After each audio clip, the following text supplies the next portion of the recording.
Hey everyone. Awesome to see everyone. There's 2 people here already. 3 people. I always get a really good feeling when I start a stream and there's people here, so I appreciate it. And thank you for being here. I just was saying hello to everyone in the chat before I started. So good to see you here, Happy Hermit and Cage Pastor. So I got a blank page here, but I did put in the description for the title and the description. So I don't really need. It's good to have notes. I often write notes, but I didn't today, and I'll keep this empty page for what I do every stream. Is I take notes from suggestions of things from everyone, and it's great. I can then go back through, and it gives me inspires me to do stuff. And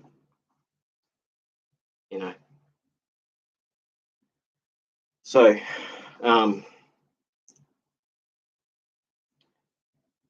the title was putting yourself first, and sorry, I just got a bit of it's quite humid here at the moment. I actually put the air conditioner on, and I only usually run the air conditioner like once or not once, but a few times a year. My bedroom's pretty well cool most of the time. It's earth sheltered, so it's one side of the wall is earth sheltered, so it's a great building method for natural passive cooling. So it's good in winter and it's good in summer. But today I'll put the aircon on. So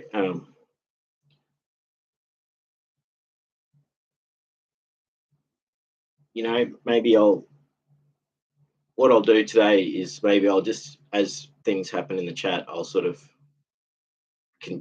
contribute, and maybe we can make the whole stream about this topic. But you never know, it might branch off into other topics. So we'll see. That's one of the great things about these streams and chats is like it starts off with a particular theme or topic, and then it just it could go into all different stuff. So I think a lot of people that come to this channel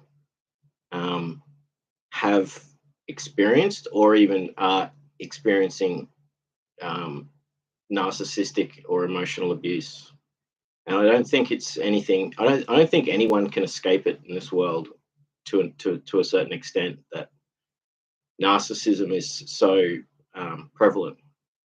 Kat's here. Awesome to see you here, Kat. Good morning, all, says Kat. Good morning to you too, my friend. So it's it's something that everyone experiences, and it is it's not understood by a lot of people. I think often people suffer emotional abuse or narcissistic abuse for many years before they even realize it's happening. And a lot of people that have got complex post-traumatic stress disorder have emotional abuse or narcissistic abuse as aspect to what caused their complex trauma. And that's certainly an aspect to mine, you know. Um, I could sort of put a percentage, maybe 30% of it is attributed to that. So it's something that um, with the internet and with YouTube, um, the world is getting smarter and becoming more enlightened, you know, and we're becoming more aware of human behavior and um, how to behave yourself, how to observe, and how to react. Conan's here. I don't think I've seen you here before, Conan. You're welcome here. We just have friendly chats. Maybe you've seen some of my streams already, but it's good to see you here. So in the title for the video, I said, you know, like putting your own health and, you know, putting yourself first is a very important thing. So Conan says, I'm brand new. I feel as though I was guided here in the moment. That's beautiful. Often this is what happens, Conan. It's like the universe has sent you here. Kat says, welcome, Conan. So so maybe I'll talk a bit and then I'll sort of get to the chat, because that might work a bit better, and I can sort of get my point across. So sorry to Conan says, I just cried my eyes out a few minutes ago. I say that without any shame. No, that's beautiful that you said that. And this is a very open, welcoming place for people to share. And I appreciate that you feel comfortable enough to actually share that, you know, and to, you know, and to say that you can say that without shame. That's a beautiful thing, because we are restricted in our, you know, people say we're made to feel that showing our emotions or expressing our feelings is shunned, or, you know,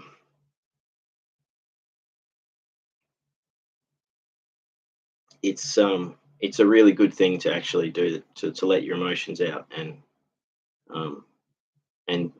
to share that. And so sort of going back to what I was talking about with, you know, it's like the world is getting smarter and waking up, becoming more enlightened. And this is, you know, you can attribute this to the internet and YouTube, and you know, take a topic like philosophy. You know, you can watch hours and hours of lectures and videos, you know, and learn about, and documentaries, you know, and that's been an amazing part of my journey with YouTube, is going through those times where, you know, and I remember it too. Like, I remember when it's like the Alan Watts phase. So I went through watching Alan Watts videos for 6 months or a year, you know. Carl Jung is another example. You know, you have, once you discover something, you can, Terence McKenna is another one, you know. You can go through and listen and watch all these archived talks, and that wasn't available not so long ago. So a lot of this material is stuff that was from the 50s or 60s, and it wasn't until the internet got to this point where people were sharing and archiving this stuff, it opened up for everyone, and it's all there now. So we can educate ourselves, and this is where sort of the topic of the title sort of applies, is that the world is becoming aware of narcissism and what it is, and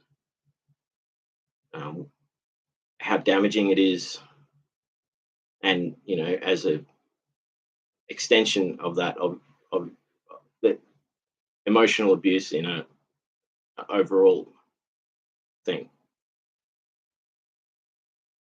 So we are at a good time where we can learn to protect ourselves, learn to be able to observe and become aware of things. It does have a flip side to it, is that, for instance, narcissists themselves can watch these videos on narcissism and actually learn to be more narcissistic. But I think that's less prevalent compared to people learning about it in order to protect themselves. So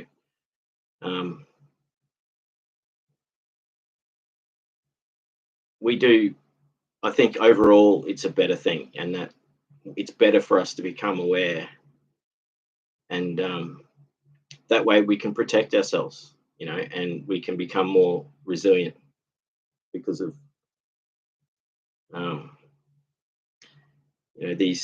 these things that really have always been there. So like in Pete Walker's book, he talks about it being narcissism being an epidemic, and it really is. Society itself is essentially based on it, and it's how it runs. And it's not just narcissistic, it's psychotic or psychopathic in nature. And it's quite sad, really, that it's actually an aspect to how it exists. And we can actually be the change in that, by breaking cycles, by not contributing to it, and not making it stronger. We're not feeding that fire. We want that fire to burn out, that particular fire. And people try and argue and justify that it's actually necessary. It's a necessary part of things. It's how things are done, and I don't agree with that. I think that the notion of a utopia of peace and compassion is attainable. It's not some unattainable pipe dream. It's actually attainable. We could have that. That's how the world could be, and I believe that in the past it was like that, and it has been like that many times throughout history, and that humanity goes through cyclical decline, and it often is attributed. So civilization collapse can be because of corruption of the bureaucracy, or it can be a corruption of the spirit or the people, and that things get so bad that everything sort of corrects itself, and then it goes back to a golden age of peace and prosperity and honor and compassion, you know. Uh, and that, yeah, that society goes into decline and ultimately collapses because of narcissism, you know, essentially. And I think this is just my opinion. I think that that's a major aspect to this, and that it doesn't always have to go through destruction when it goes through this collapse. It can actually, things change, and there is pain associated with this change. But I think it can be just like, almost like we could go to sleep one night and wake up the next day deciding to live differently as a species, and everything could change like that. You know, it would take a lot. That would be like a mass awakening, you know.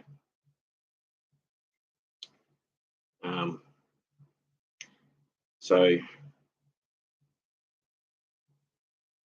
there is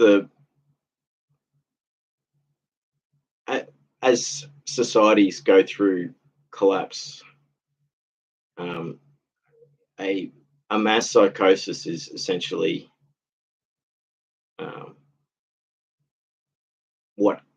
what happens, you know, and it can happen gradually, or it can be a sudden thing, which is brought on by several factors usually, you know.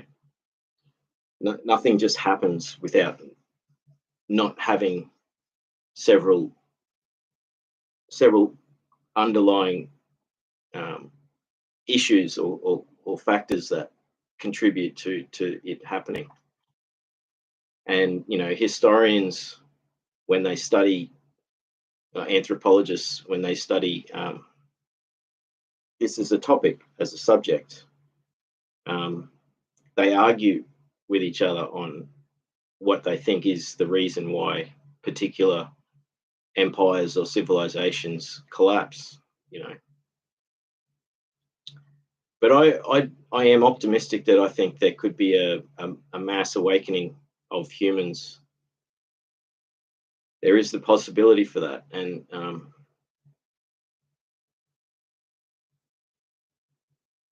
because the world is so much built upon narcissism, there'd have to be a lot of forgiveness, you know, rather than punishing the narcissists and shaming them, accepting them, and but not accepting their behavior is to say, we're not going to accept this behavior anymore, and we're not going to punish you. You're welcome to be here in this new world that we live in now. And you know, there are people who innately have this trait, and they or they develop it from a very young age. And you know, that I suffered from narcissistic abuse from a peer as I was growing up. Like, I was forced to socialize with this person, and he did so much damage to me, you know. And I don't envy. I'm saddened I'm saddened when I compare his life to mine, because you know, he's got a grand house, you know, in a ideal location, He's got the family. He gets to go on trips with his family and his kids. He's successful in his career, and I look at then my life, and then I look at it and I say, I don't have. I'm single. Don't have a family or children. I don't have a career, but I'm building a career. So I'm not trying to whinge or complain here, but it's hard not to compare, because I look back at the damage that this person did, and he was a child narcissist or a child psychopath, and he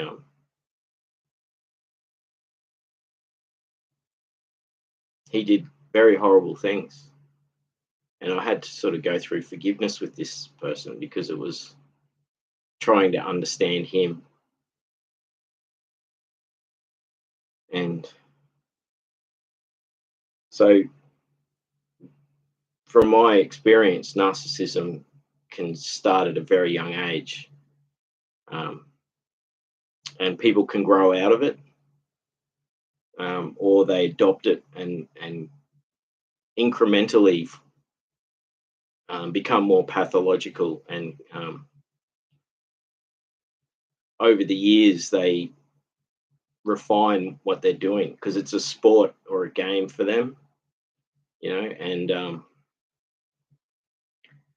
even though they are often sad, lonely people, because besides the people that they're targeting, what's known as their supply, um, the individuals that they are hurting or damaging or abusing, or um, taking their energy from, or their finances. There's so many ways narcissistic abuse can occur. It can be subtle, or it can be just completely overt. And we do live in a time with the internet where you can learn about it, and you can learn to protect yourself from it. And again, I talk about how my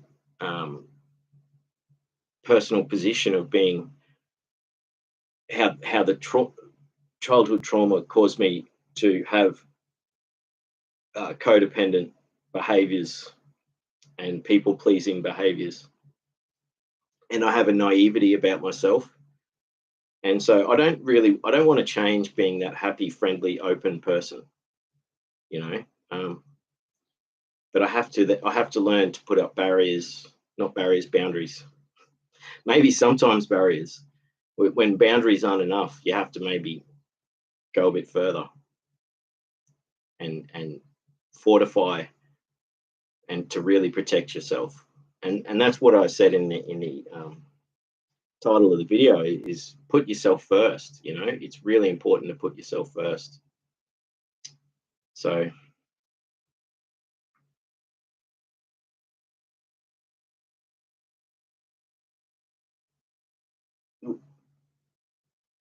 when it's not just the individual, it's the thing about narcissism and psychopathy is that it exists not just with individuals, it then exists within um, groups. Like, so it can exist within a family. It can then exist within an extended group, like social networks, or bureaucracies. So that could be businesses, institutions, educational systems, governments, and then one of the dangerous aspects to the internet is that it gives free rein to narcissists to act out and do their work using the internet. So, but at the same time, it can be counteracted by using it for good. So,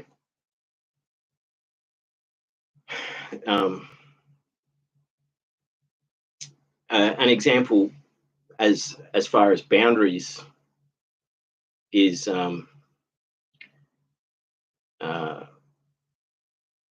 say a news organization posts an article, they might turn the comments off on the article because they know that it's just going to be agitation, propaganda in the first place. So it's going to cause people to fight and argue. And then when they create that situation, then so they create a boundary by denying people the ability to comment and talk about the topic, which is a big aspect to the internet, is that, you know, and so it's telling when that's done, you know, and so it can have a negative effect by denying people the ability to have that conversation. But it's also protecting people, because it could be a topic that people feel strongly about, so they comment on that topic, and then suddenly they're target to trolls attacking them. But see, in a lot of cases, the narcissistic abuse is more personal, and this is where the painful aspect of this is that, you know, it's very damaging to people, and I'm sure a lot of people here have experienced it. So it is very important to put yourself first and to take into account your own personal health and well-being. So, you know, narcissists will self-isolate, and also victims will self-isolate. So the problem with self-isolation is you're denying yourself life, you know, living. You're not getting to live because you're closing yourself off to protect yourself. So that's an unfortunate thing. So you're denying yourself the joy of social interaction because of the fear of ongoing emotional or narcissistic abuse. And this is very real pain for a lot of people, that if it was a relationship that was an abusive relationship, the survivor will avoid relationships for many years before they actually heal enough to put trust in other people. And even then, unless you actually do the learning, like learn and heal, it's just going to keep going on and on. So someone might avoid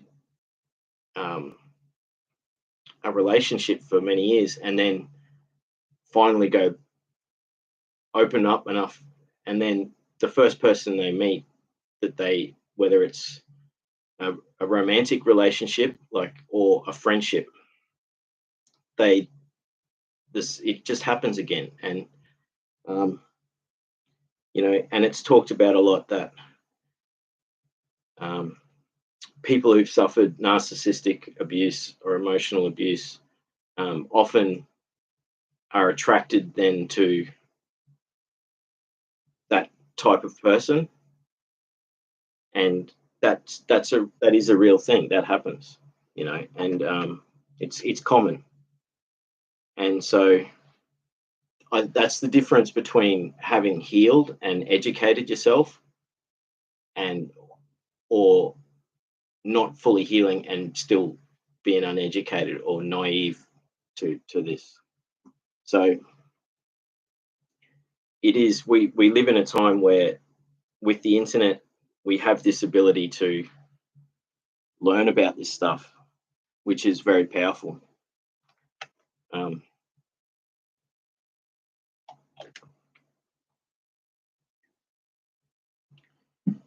We can be the change ourselves.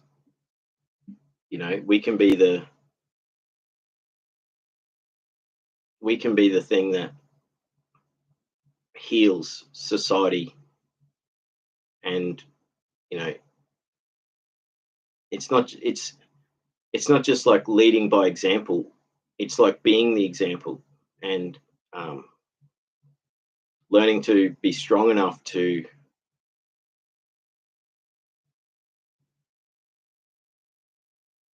call out these negative behaviors, and then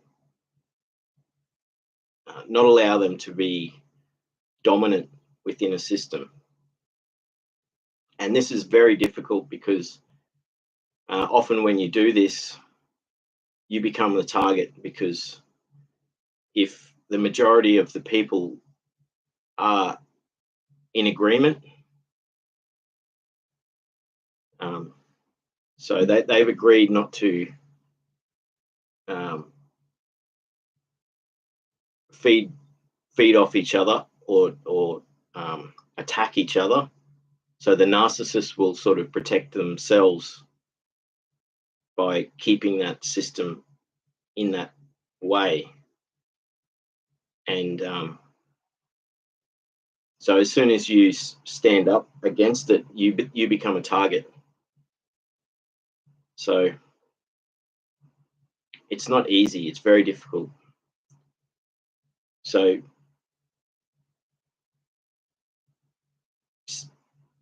my problem is generally when people are abusive towards me, I just take it and I don't say anything back.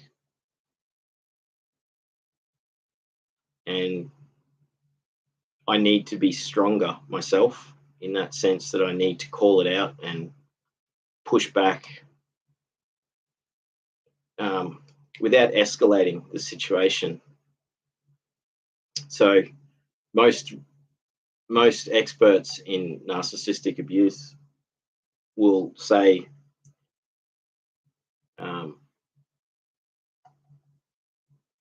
getting away from the situation is the best, safest thing for you to do. But see, what does that mean? That means you might have to change your job. It means you might have to move where you live. It might mean you have to cut out your friends because one or more of those friends are the abuser. It's very difficult too, because the way that they manipulate, they put on a mask and they are happy and friendly to all these people, but they take that mask off and put another mask on when they're inflicting their abuse. So other people often don't know that this abuse is going on, because they see this person as super friendly, and they couldn't imagine them doing these horrible things, And it's because the narcissist is very cunning. They put on masks and they change their personality depending on who they're dealing with. So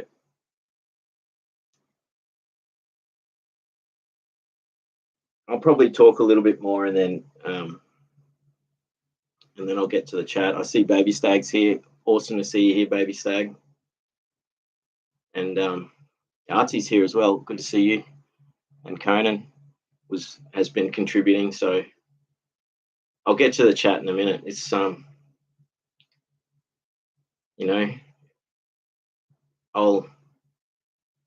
because I'm sure people want to share their experiences, and also not just experiences, techniques in self-care and protection against it. So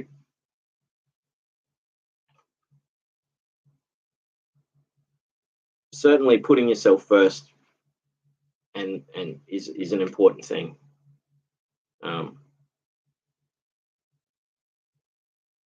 So not to run away from the situation is that's also giving in to them. So sometimes you have to, though, and that is to protect yourself. So it's very sad because it means that you're losing something, or many things really, depending on how much you have to change. With confronting, often confronting the narcissist and making it clear that they're not allowed to attack you and that you're aware of what they're doing, they will stop attacking you, and then they will just find some other person to attack that's more vulnerable. And sad thing is that just means someone else is going to become their target.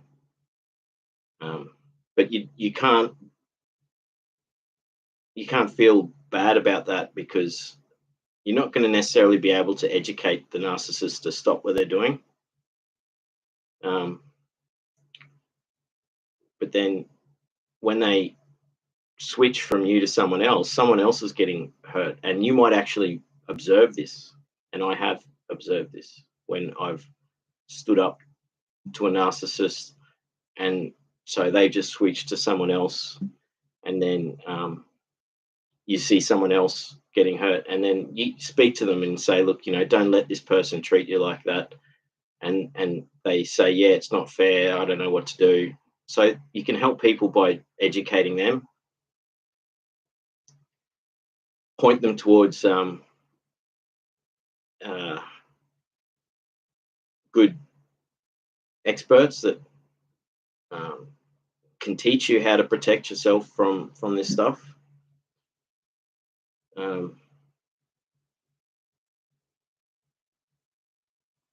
But sort of going back to this thing, that like I have this hope that it is possible for a mass awakening of compassion and kindness to become the dominant factor in the world, because at the moment it's the other way. And we do have an opportunity to counteract or heal. So it's like the whole world needs to go through this. And the internet could be the thing that allows us to do it, even though the internet is a narcissist's dream, because it gives them endless supply.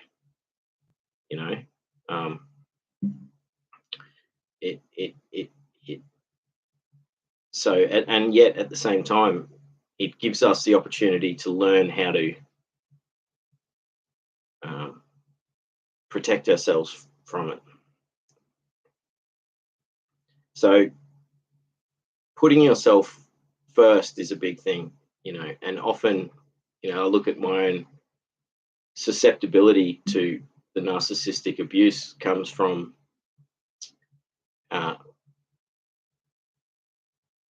not standing up for myself, or taking the treatment, and so it will continue.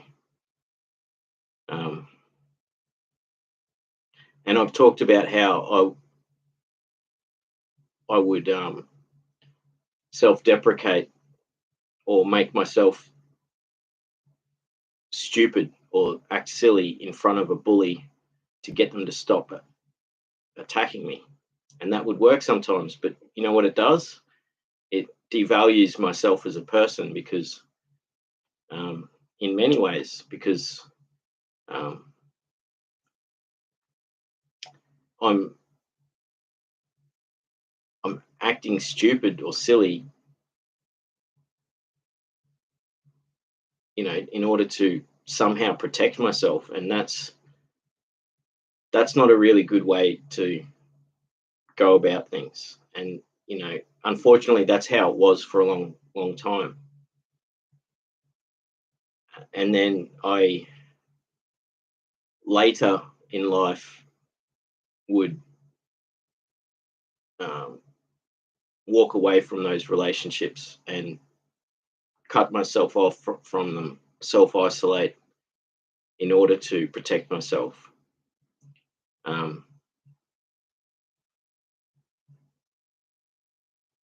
Ultimately, I think it needs to be confronted, and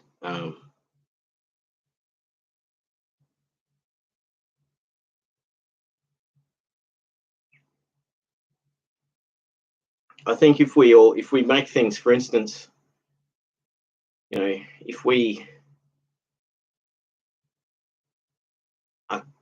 we talk about this, if we make this a thing that we talk about, and as a collective, as human beings, we say, we all demand, well, not demand, because we don't want to make demands, but we want to request that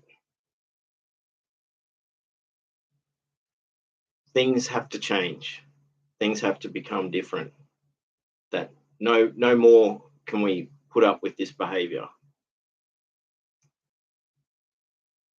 And it's such a daunting thing because it's so ingrained in society. Misanthropy is society. That's, what people think is being civil, when you actually look at what civility is, it's essentially doing everything except killing one another or taking one another's life. It's doing all these dastardly deeds in order to keep the peace. And when you really look at it, that is narcissism and psychopathy right there, and that, we look at ourselves as a collective, as a culture, as a species, and we look at what we do to each other, and it is just horrible. You know what I mean? So I can see the chats. There's some good conversation going on in the chat. So it is a really good really good topic. So, and again, I think it's a big aspect to trauma or complex trauma is the thing about narcissistic abuse is that it can go on for years and years, and it does show itself in many different ways.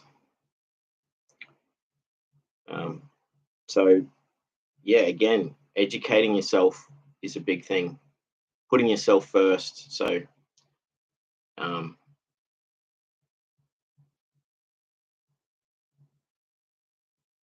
not the best example about, I can't give you the answers myself. So what I can say is my faults, and so my faults are many.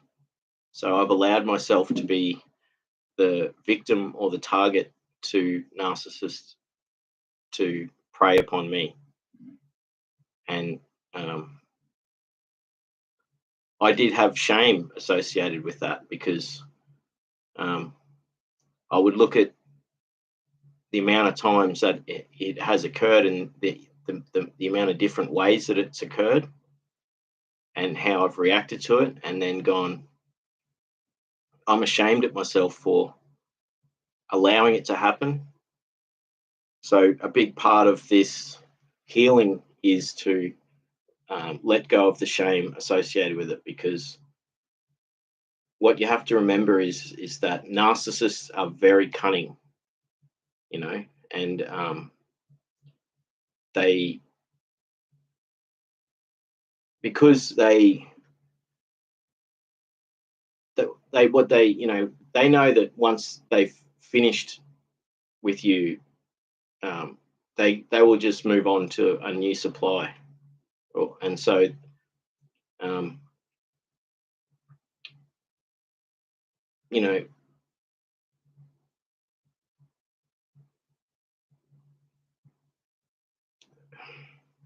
I believe that they can be reformed. Some people say that it's impossible. I do believe that, um, certain, depending on how severe it is, that people either learn over time to become compassionate and to have empathy for others, and to not be abusive, and that takes a lot of work, and they need to go through, um, like a learning experience, therapy themselves, in order to forgive themselves for what they've done.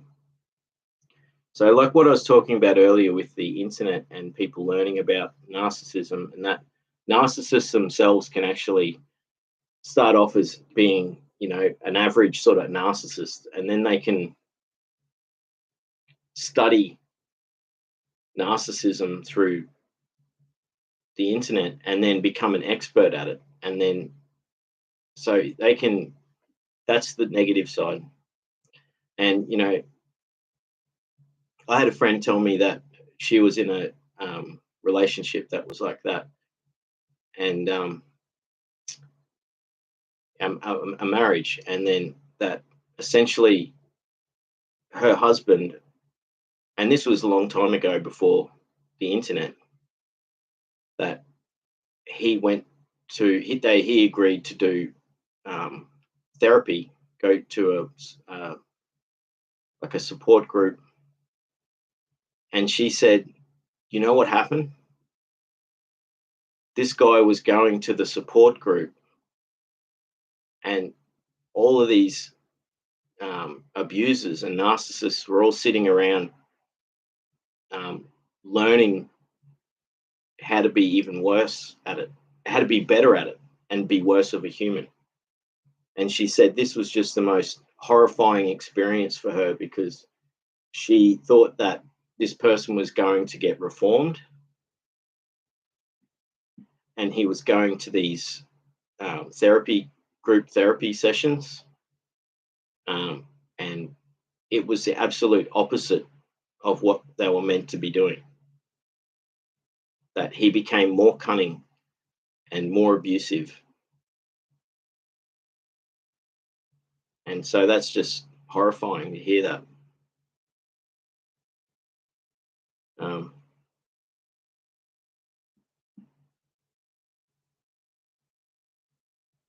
so this, one of the very sad things is that the victim will self-isolate, and they miss out on life, and the narcissist will also self-isolate. Um,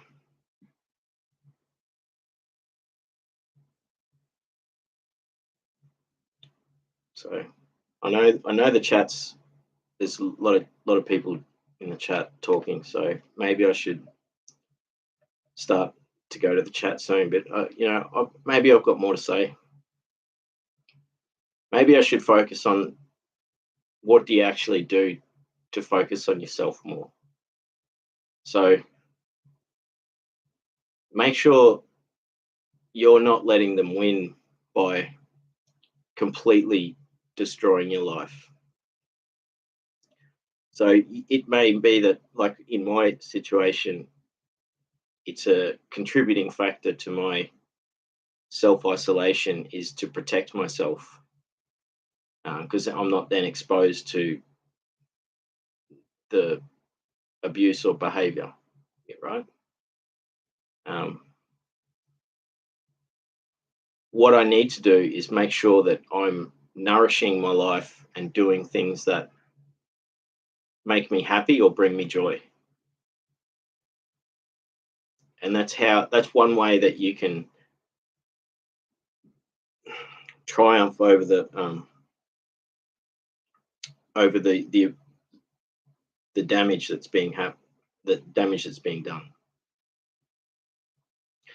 Is you're not letting the bullies win because you're still having fun with life and you're enjoying things and you're being creative and you're doing all these things.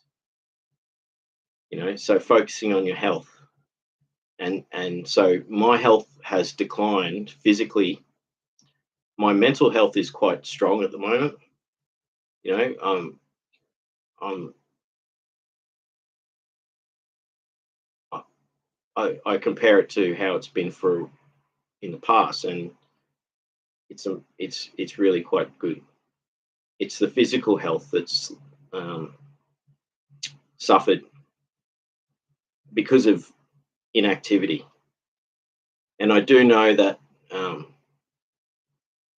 being more physical will help me maintain strength and clarity and overall well-being. So that's one big thing that I'm going to be working on in the next, you know, and I keep talking about this in the streams that it is something that I'm trying to establish a fitness, a health, exercise, all this sort of stuff. I'm trying to establish that as a habit and make sure I'm doing this. It's a very difficult thing to implement, um, and this is why people go to personal trainers, because you know when you got someone there that you're accountable to and you're paying them money as well, like you know it forces you to establish that habit, and then you know after a while you can sort of drop off from that and keep doing the exercise yourself because you've developed that habit. So there is, I don't have the money to do that, have a personal trainer or anything. So I have to motivate myself. And part of that is talking about it on these streams, which then gives me a accountability. Um, so I'm only achieving one exercise once a week at the moment, and I know that I have to do more. And that's really a big aspect to this overall putting yourself first, which is what I mentioned in the title, is it's very crucial. So not just so eating healthily, healthy food is a big thing. Exercising is a big thing. Having creative pursuits that are nourishing. Um, so even if the thing is, people who've suffered severe emotional abuse are, have a very difficult time in life, you know. So it's not easy to actually start to feel happy.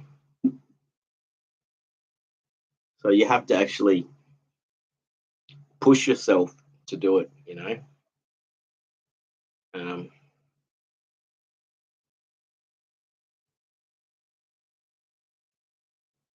so,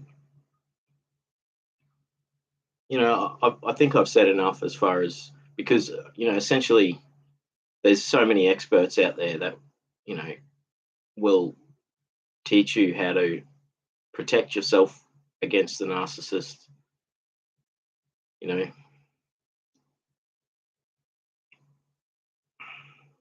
Within, you know, there is the ability and capacity within organizations to become more compassionate and fair and change their behavior. Um, and it does take people to be actively working on it and not be silent about it. Unfortunately, when you air your concerns about this stuff, you're the tall poppy or the nail that sticks up, you know. There's the Japanese saying, the nail that sticks out gets hammered back down again. So if you try and be resistant to a collective that is narcissistic in nature, then be prepared for becoming being attacked or becoming the target from, because they don't want to change. They don't want to change. They don't want their game to stop. So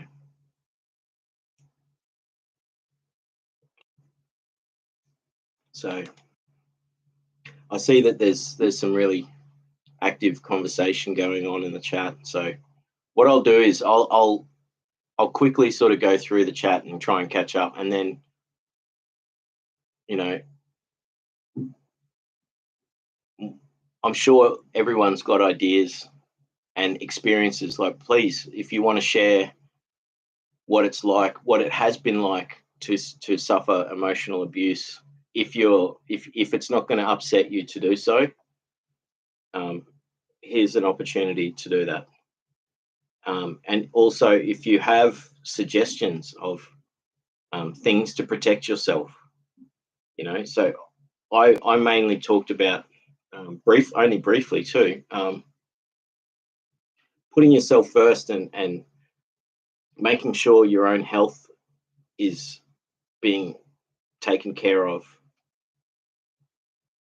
It is very important. So yeah.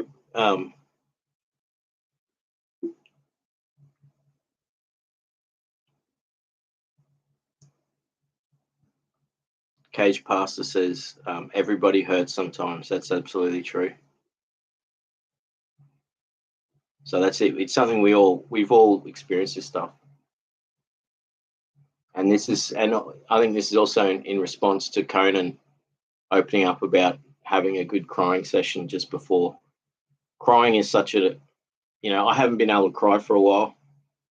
I've cried a lot of times on the live streams, and it's been very healing for me. I look forward to the next opportunity to let some tears flow.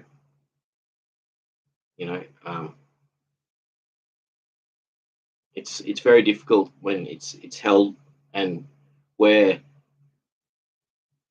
made to feel shameful for expressing our emotions, which is a very sad aspect to humans. Because Kat says, yes, crying is a great release. I hope you're doing okay. Conan says, better than ever, with the smiley face. I have some more clarity. Yeah, you do. You get clarity afterwards. I often sleep very comfortably after a good crying session, and then I sleep like a baby. And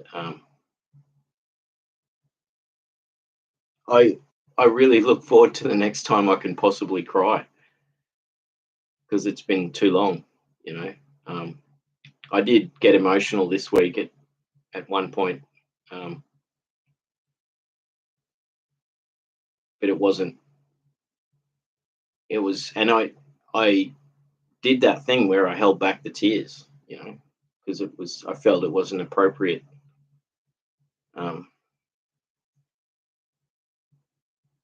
Conan says, yeah, I've been feeling this also. That's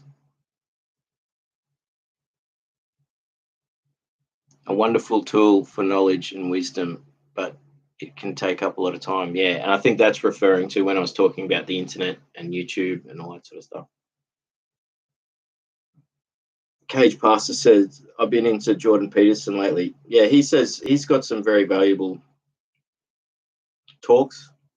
Obviously, he got demonized because he went against the grain himself. And he gets stuff wrong himself. He has a particular outlook on things, but he's very he says a lot of things that are very valuable to people, and especially he has this aspect where he talks about taking care of yourself, protecting yourself, which is more people need to be saying this stuff.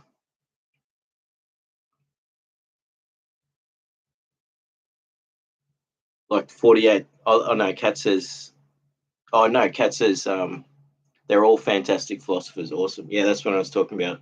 Um, Alan Watson and McKenna and that. So kind of says, yeah, he's brilliant. Kat says, I love Carl Jung's work. That's it. Jung's amazing. Conan says, like 48 laws of power. I'll write that down. See, that's why I keep the book. There's also the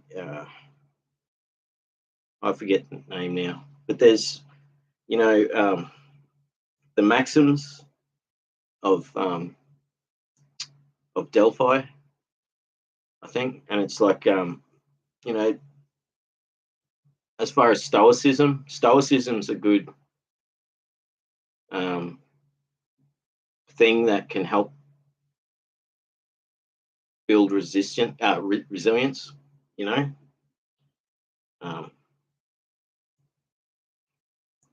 The 48 laws of power. I'm going to look that up later.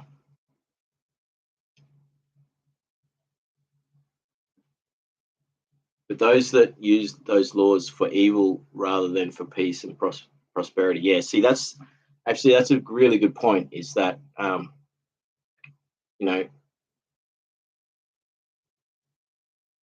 wisdom or knowledge can be used for good or bad. And that's an unfortunate aspect to things, but it is inherent. And so the main thing is, as an individual, is to be authentic and true, and then to don't give in to that, and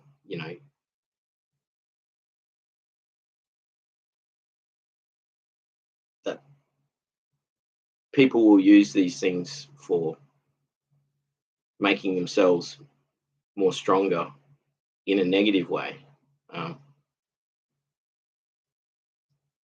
So it's the same. It's like a tool. Tools can be used for good or bad, and we don't want to remove the tools from existing just because they can be used. And we live in a world where that exists, essentially. So, our education system, rather than teaching the trivium and the quadrivium, but especially the trivium, it means that it's only those that actually study that themselves. They're the ones that wield more power over everyone else. So, but the beauty of it is that we can educate ourselves. So, it's never too late. It's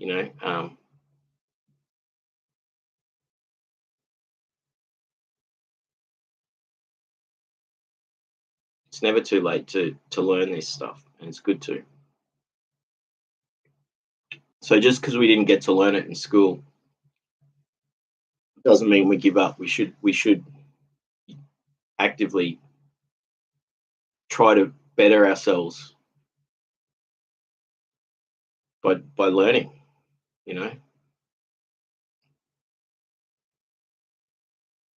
Conan says, yeah, I believe it's why confusion has been able to run so rampant for so long. And he continues, cooperation. Yeah, cooperation is one of those virtues that is so powerful. It's such an amazing thing when people work together, what they can achieve. When they can set aside differences and just get in and help each other, humans are capable of amazing feats. And also, cooperation and compassion can it's such a, if we didn't have it, if it didn't exist as much as it did already, we would be in a lot of trouble. The world would be in a lot of turmoil. And I mean, this, I'll just grab this. I've got a poem on, it's actually, I've got the poem on my channel as well. And it's when I made this book earlier in the year. And it's a poem called People Are Good. So it's trying to be blunt about the reality of the world, but also have an optimism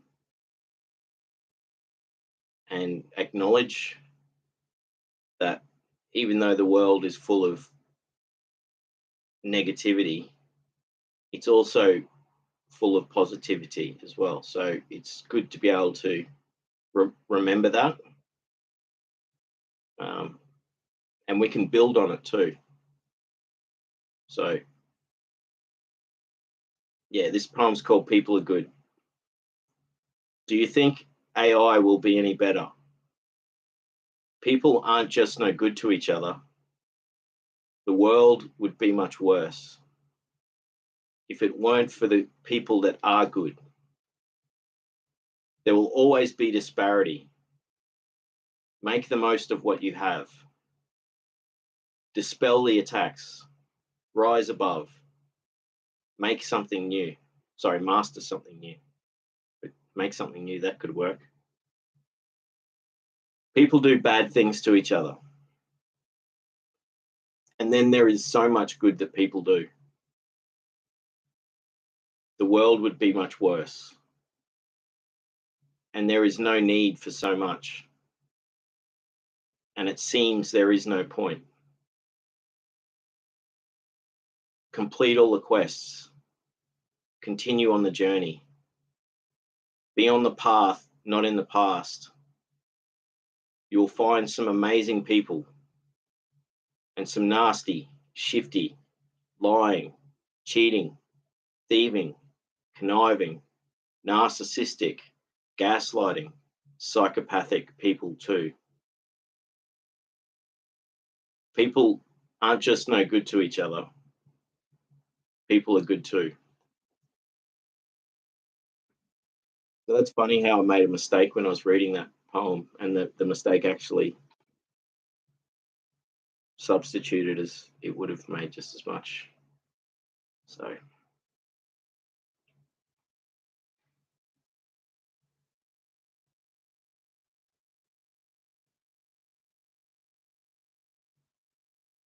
Cage Pastor says, yeah, never heard of that one. I'll check it out. That's the 48 Laws of Power. I'm going to look into that. The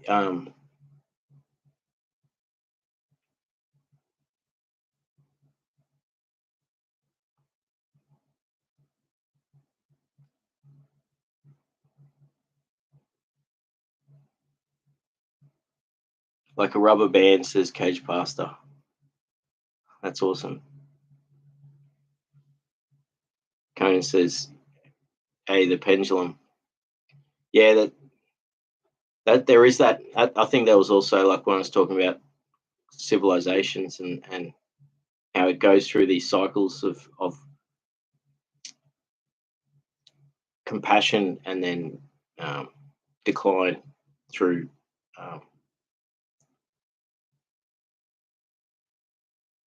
misanthropic behaviors.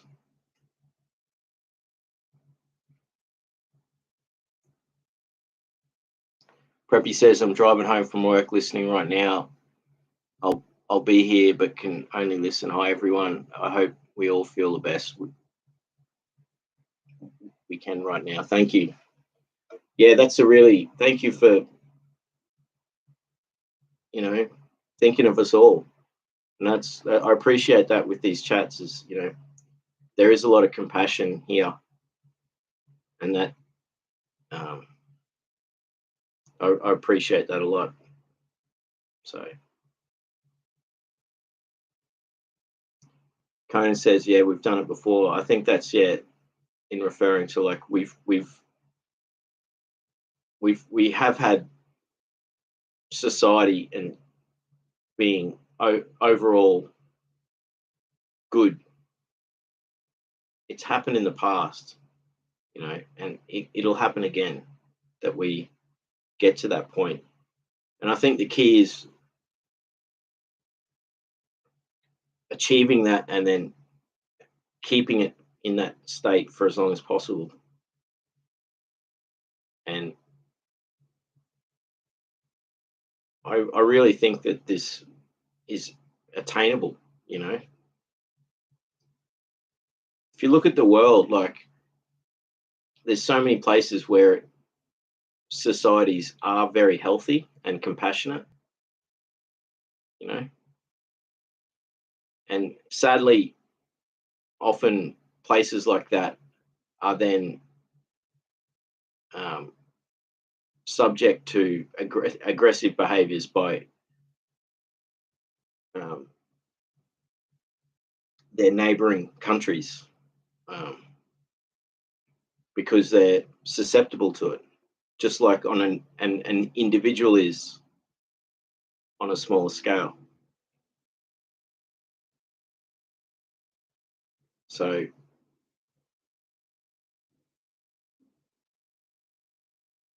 it is an aspect to it all that, if you want to be a society that's completely pacifist, will not have any defenses against an aggressor.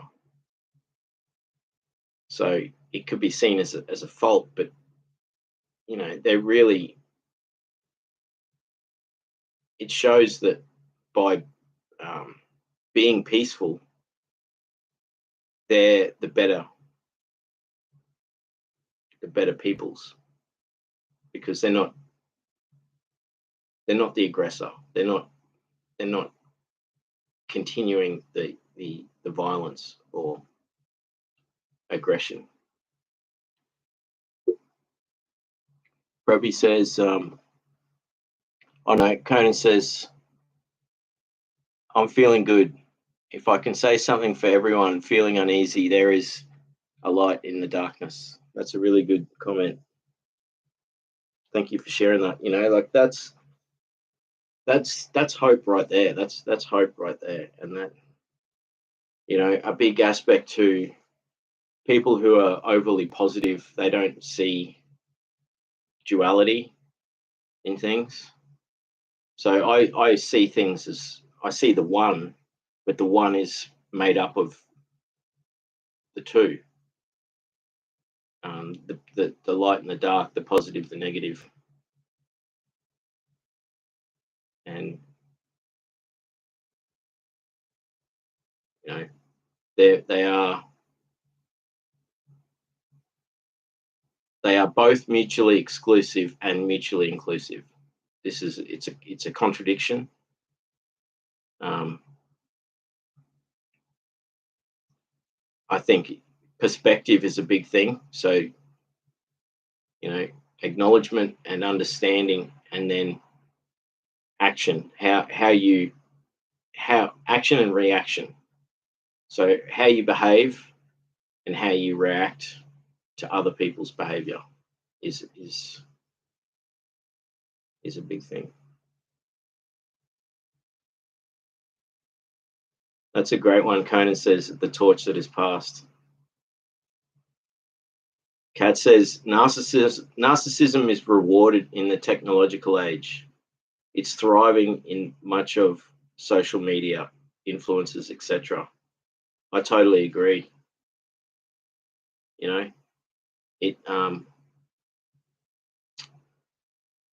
It's thriving in many ways too, isn't it, Kat?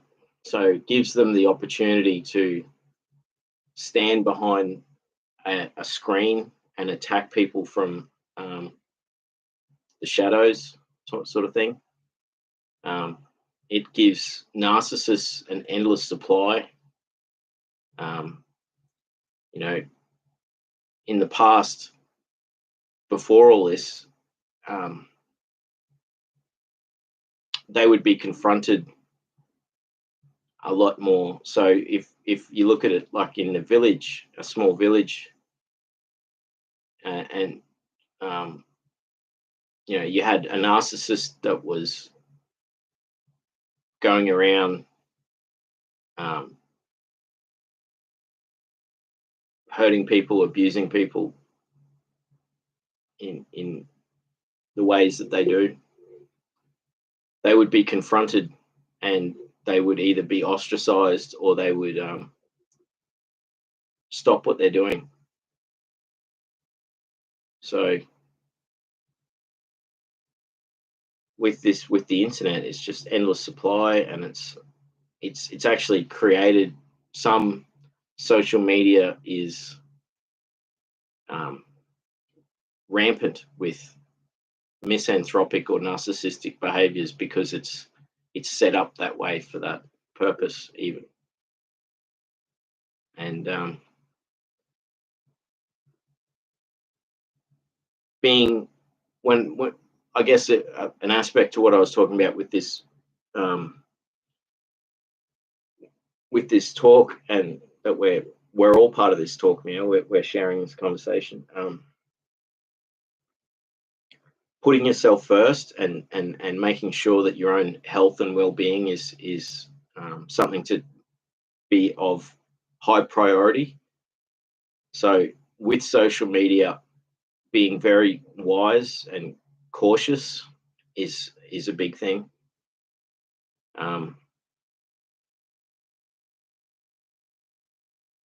So, but then again, it's the same thing as isolating yourself in the physical world because of, you know, to protect yourself. You know, if you do the same thing with the internet, then you're missing out on the positive social interaction that you can get. And essentially, that's why I have so much appreciation for everyone that comes to these streams and the chats, is because, you know, pretty much everyone respects each other, and very, very few instances of negative behavior has been observed. So I'm really appreciative of that. So it does show that, you know, there can be good aspects to things. So, you know, like I'm on Instagram, and then I kept seeing this Threads thing, you know, and then I'm like, I'll check it out. And there is a lot of self-love narcissism, which is not the abuse version on there. But it's quite authentic besides that, you know, like I'm actually amazed at how friendly it is. And, you know, I'm only on there because I thought I'd check it out, and I had some good experiences with it. That it is different, you know. It's like, yeah, it's the same people that made Threads, made Facebook and Instagram.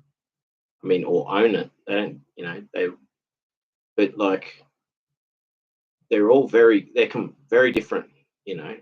And so you can,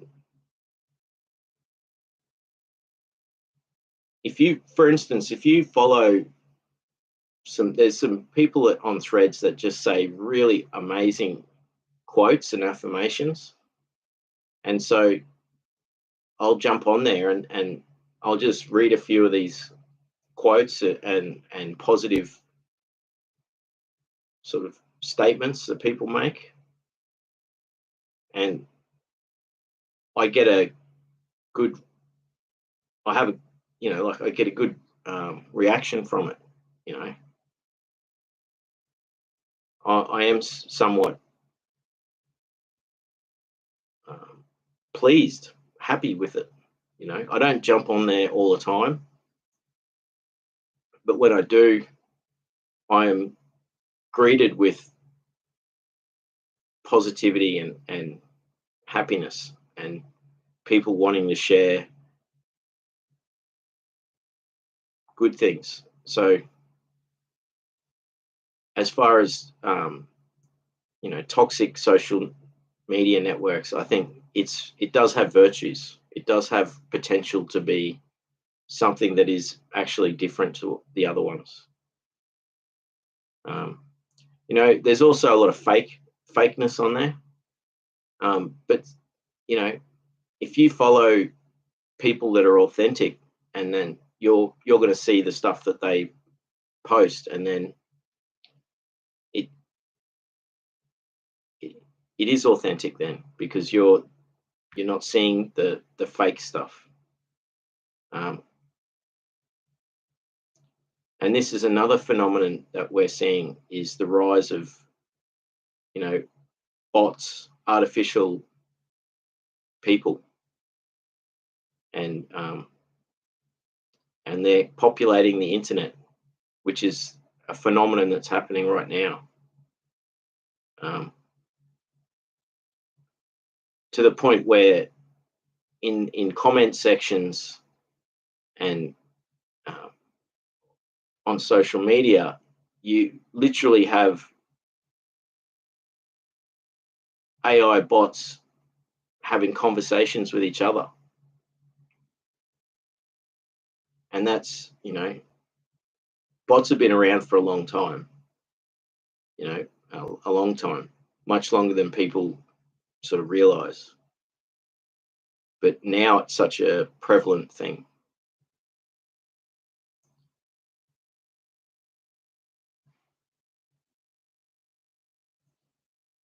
Cage Pastor says, I had a frenemy growing up that would hold me back, that would hold me by the back of the neck for fun. That is horrible. That is total, like, you know, and that's a difficult thing when they're your friend, but they're also like overtly being abusive or violent, you know. And what do, you know? Conan says, compassion is the thief. Oh, sorry, comparison. Yes, it is, and that's a thing. You know, I do suffer from comparison with stuff, and that's one of my faults. So I have status anxiety, and I try and not care about that, but it does affect me. You know, I don't necessarily have jealousy, but I feel saddened and lacking when I can make comparison, because, you know, I see other people living their life and having joy and getting to have relationships, and I miss out. So it's not necessarily envy or jealousy, but it's a sadness, and it is comparison, you know. And so the more I actually do that, the less joyful things or nourishing things I do for myself, and then I'm denying myself. So it creates this self-fulfilling feedback loop, which it's not healthy, you know.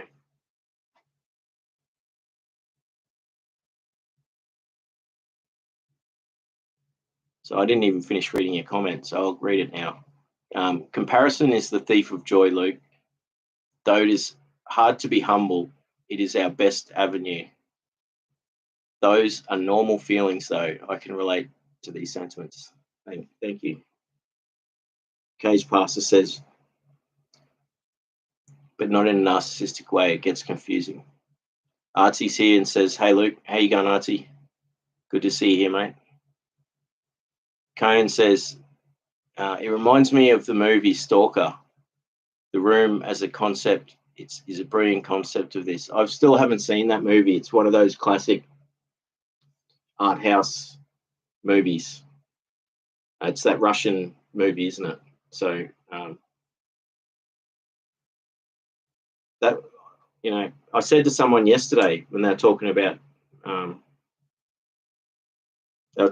movies and stuff, and I said, oh, I don't watch movies anymore. But yeah, maybe that's something I should try to do, is to try and watch one movie a week. And because I love filmmaking as an art form, you know, and I try and do filmmaking with when I make my videos for YouTube. You know, I try and have an aesthetic, and I try and actually produce stuff. So I love it as an art form, and I love the storytelling aspect. And I just stopped. Some of it is that comparison, status anxiety thing that stopped me from watching movies, because I couldn't handle, especially like, you know, romantic movies or anything like that, movies where people are having a good time. And then on the other side to that, you know, movies that are misanthropic, I would be like, why do I want to fill my mind with this stuff, you know?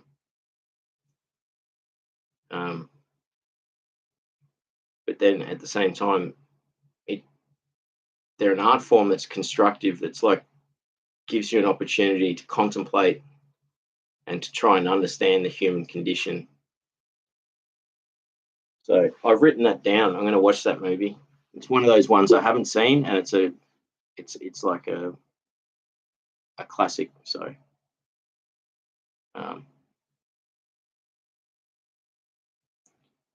Artsy says, if you like the vibes of this live, make sure to like and subscribe. Thank you, Artsy. That's a great comment. Conan says, I've tried to leave some comments and they get deleted. That's strange. I also feel as though the shadow ban list of people's on the web. Oh, you mean not here, obviously, somewhere. Because if comments are disappearing here, let me know, because that's strange. But you're talking about, I think you're talking about on other platforms and other places.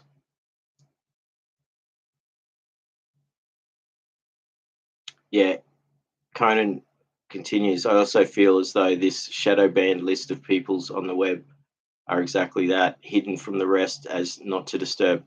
You're absolutely right.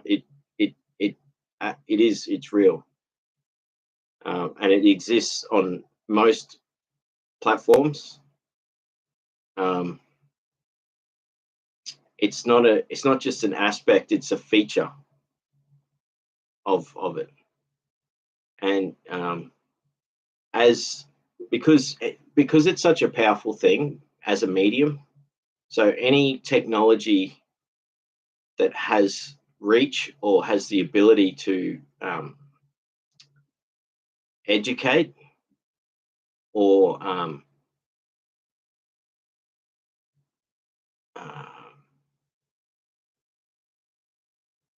sway people's opinion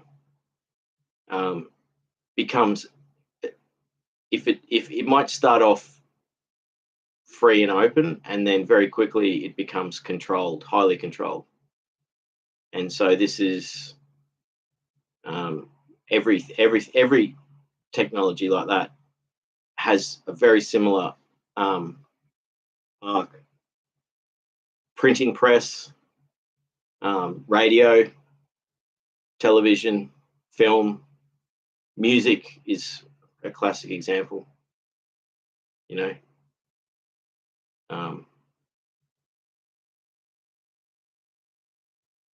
Because music, use music as an example, is that you know, folk songs that are, you know, they're so powerful because they can sway people's opinion or educate them. They become like weapons in a culture war. And so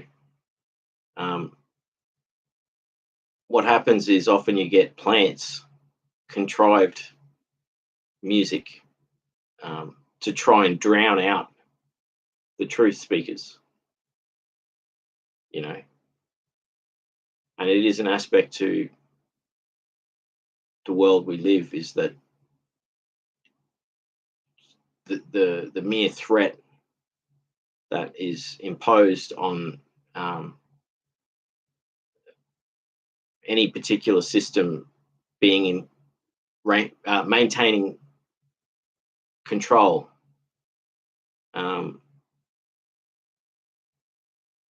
So things will be silenced, but they'll also be shadow banned, and this has been going on forever too.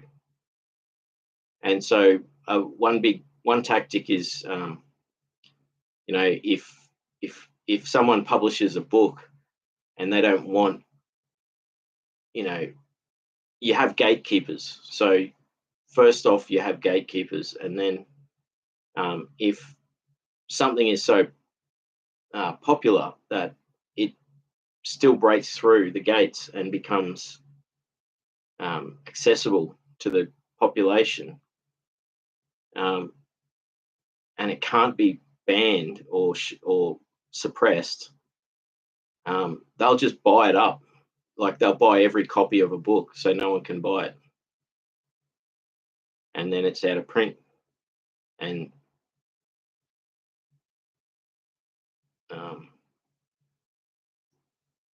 we live in an era where things can be drowned out because of being overshadowed by a multitude of things. And then the other aspect, and that goes on in the, like, for instance,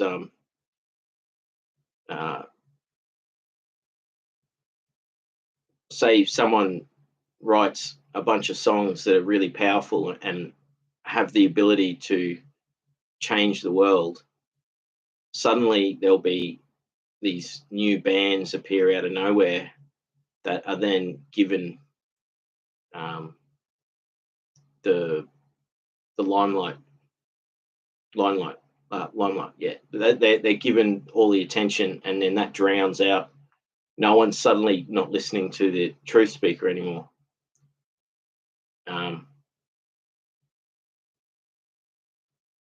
And that's why, obviously, you know, it's a fascinating topic.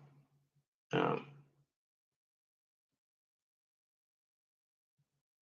know, it's a major aspect to the world. And yeah, it's very interesting. That, I mean, I could really go into detail about this sort of stuff, but then again, I would then become someone who is talking about stuff that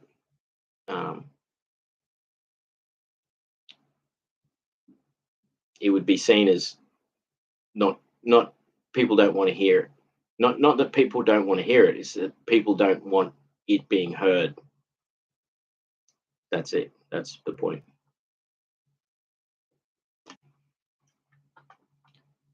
So yeah, it's definitely been integrated into these new technologies, the capacity to manipulate and control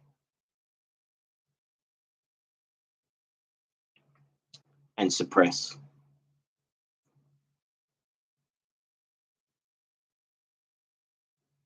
So Cage Pastor says narcs can pick a single target and be kind to everyone else.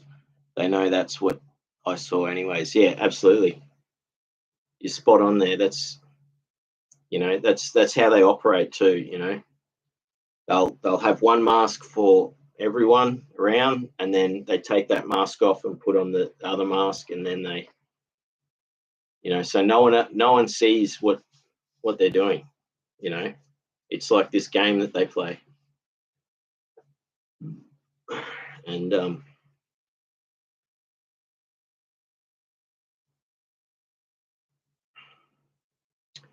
that's why there is protection from narcissists when you have other people there to observe their behavior. It keeps them in, it means they behave themselves. you know. But when you get stuck being one-on-one, that's when they can do whatever they like, because they're not being observed, and so that's when their full behavior of abuse and harm happens.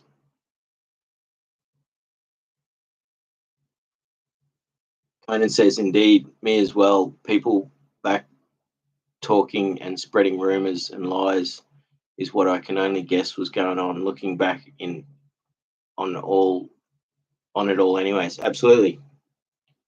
So the narcissist will they will spread rumors as like smear campaigns.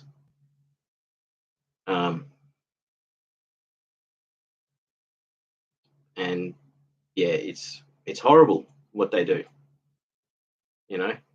And when, like, you can't really do anything about that, because they are doing it behind your back. You can't do anything about it. You just sort of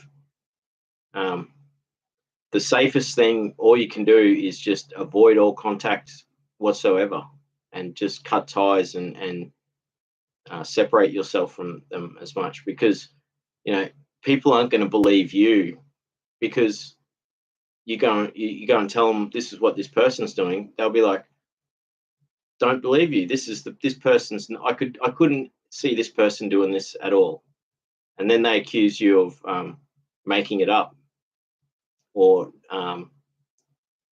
not, or misinterpreting what they're saying, and it's not the case, and that's essentially the gaslighting, that they do.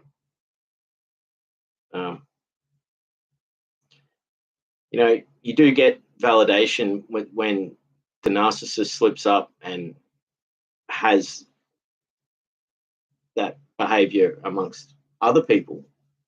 So then you can find allies within other people that will agree with you, and they'll back you up.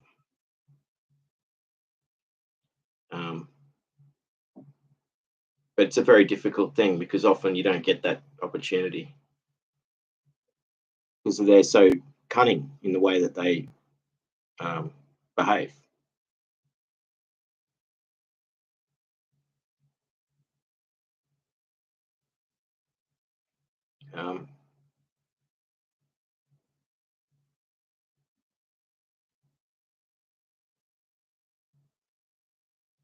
Cage Pastor says, and narcs are also attracted to ones that don't know how to call them out on their bad behavior. Absolutely.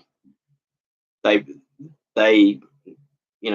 rarely will a narcissist pick a difficult target. They won't go after someone who's powerful, protective, and difficult to break. So they'll go for the weakest, like a predator in nature targets the weakest animal in the herd to single them out, and then because it's easier for them, they got more of a chance to get their food, because we are food to them. We are their supply. They're like, they're like psychic vampires. They feed off your life energy. And so some narcissists will be really nice, and they won't necessarily be abusive and hurt you in ways that damage you in a way that you become aware of it. They'll be very subtle, and they'll do it. They might be very nice, and they're getting off on the fact that they're stealing your energy, that they're wearing you down and stealing your energy and preventing you from doing the things you want to be doing. So they might not be hurting you in other ways, but they're just as much validated by, they're just as much getting off on the fact that they're preventing you from succeeding. That's another big aspect to it, is that they don't like to see other people get grow and become prosperous and powerful, and so by stealing your time and your energy, that can be enough for them.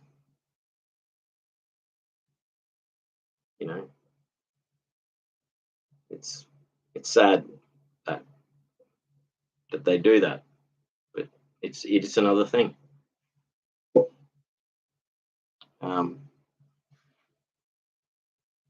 So if that's happening, a good thing is to create boundaries. And if you have, like, for instance, I do have people pleasing traits, which I'm learning to be less of. I'm learning to, but then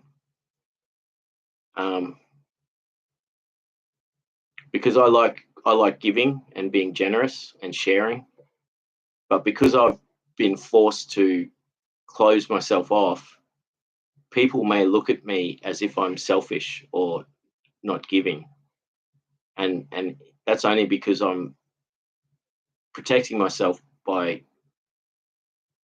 because I'll end up giving away all of my energy, and it's so upsetting when you do that too, like when you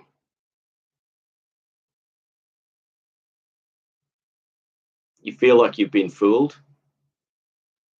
And it's very difficult when you've got that situation, that dynamic where someone's nice, but at the same time they're playing this mind game of stealing your energy.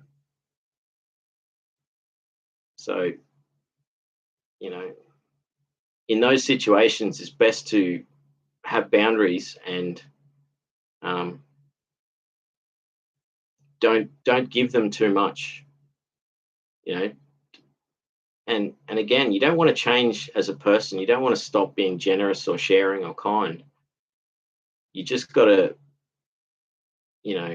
know when to stop. So I don't know, I can't remember who said it, but there's a quote and it says, give everything you can and nothing more. So have a point where that's where you stop. So like I donate to a charity, and when I get a phone call from another charity asking for money, I say, look, I really appreciate this, but I donate to another charity and I can't afford any more, so I can't give you any money.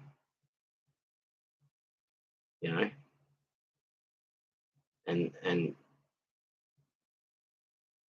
so and I don't feel bad when I say that to them. I say, look, I'm sorry, but I can only give to one charity at a time, and that's all I can afford. So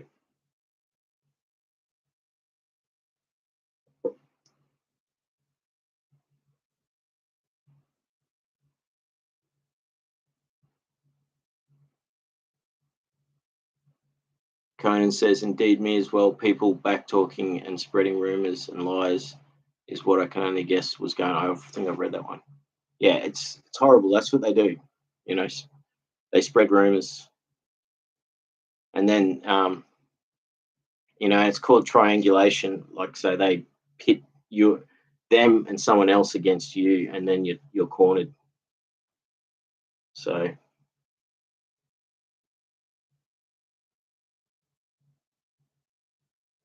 Baby Stag is here. Awesome to see you here, Baby Stag. She says, hey, babies, Couldn't get into the previous lives. It said private. Really? That's strange. I didn't make them private. I'll have to look into that, baby stag. That's really strange.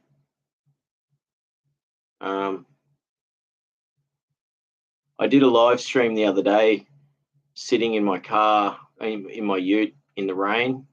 It's not on my channel because the sound didn't come through very good. So I'm wondering when that was. You know, I'm trying to make sure I don't speak about topics that are too controversial that might cause YouTube to restrict my channel. So I don't understand why that's happening.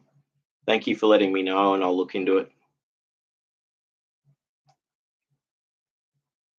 I do know that when you stream from your phone, it will be live, and then it automatically makes the stream private, and you then have to then open it up again. But yeah, I'm really upset that that's happening like that. You know, that I deliberately schedule a live stream usually a day or 2 days beforehand so that people know it's on, and I try to start on time so people get to know that I'm punctual with things. So I'm usually only 10 minutes late when I start. But that's upsetting if that's happening. So Cage says, hi, Baby Stag. Baby Stag says, yeah, just getting in. Hope you all have great enjoying life. Thank you. That's a beautiful comment. You know, Cage Pastor says, same to you with the hearts. Baby Stag says, hey, baby. Conan says, I would recommend the Chinese Zodiac. It's the year of the wooden dragon, which sounds about right. That's interesting. I'm going to look into that. You know, I'm apparently horse and rabbit are my animals for the Zodiac.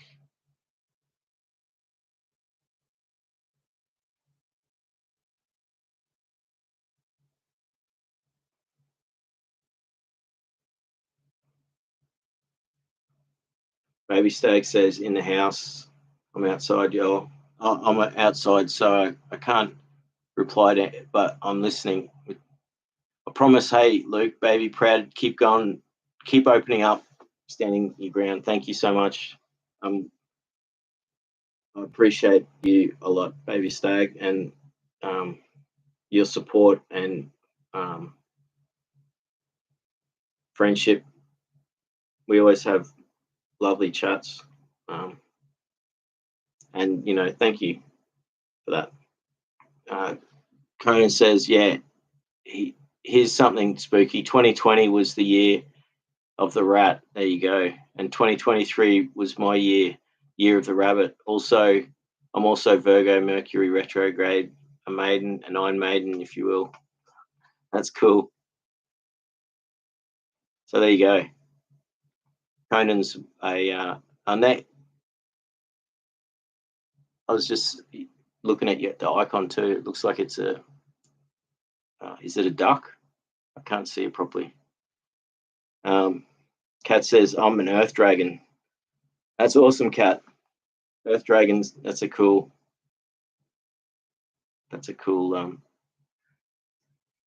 thing to be. Conan says, with a fire inside of you, with the heart, and continues, this is what I pray for every day. Cage Pastor says, in China, the fourth animal is the rabbit.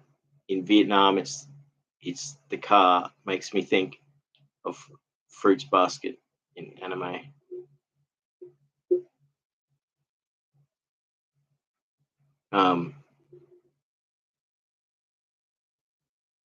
Yeah, that's interesting. It is interesting how the Zodiac attributing animals and then personalities to things.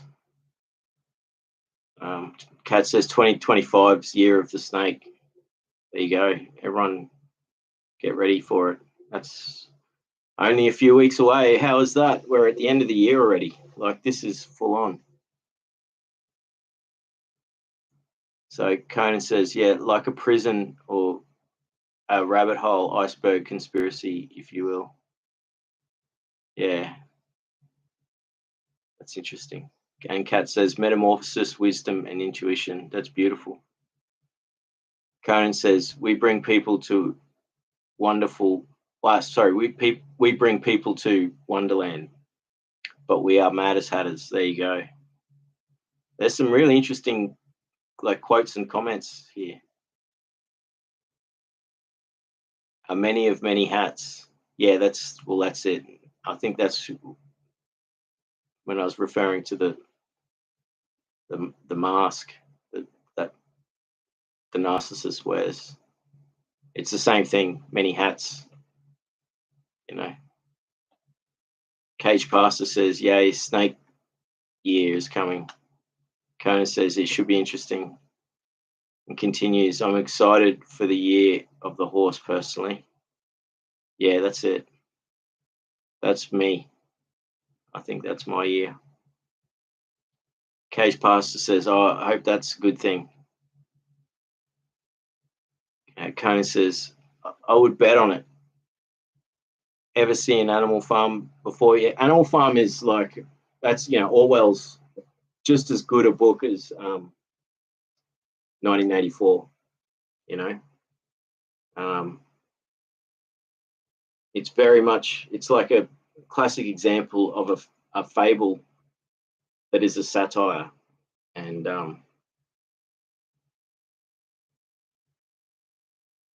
yeah, very, very much worth reading.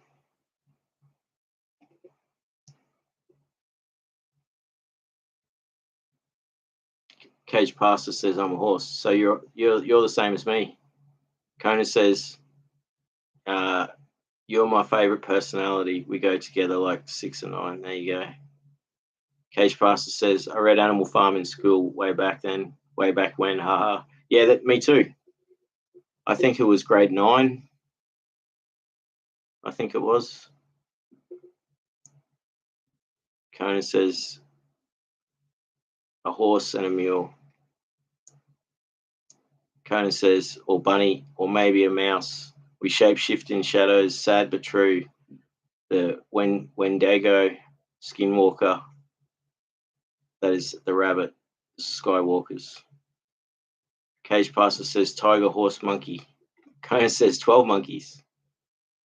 Kona says, my mother is a horse. I think that's why I like the horse energy. They're hardworking and are great seers. Cage Pastor says, super creepy movie. I need to watch it again. Yeah, I haven't seen 12 Monkeys since it was released. Like, I watched it quite a few times when it's very poignant. I think it's one of those, Terry Gilliam makes very much like Kubrick makes these cryptic movies that are ahead of their time or eternal, or they're full of very deep meanings. So, Brazil is a really interesting movie. It's worth watching that one if you haven't seen Brazil.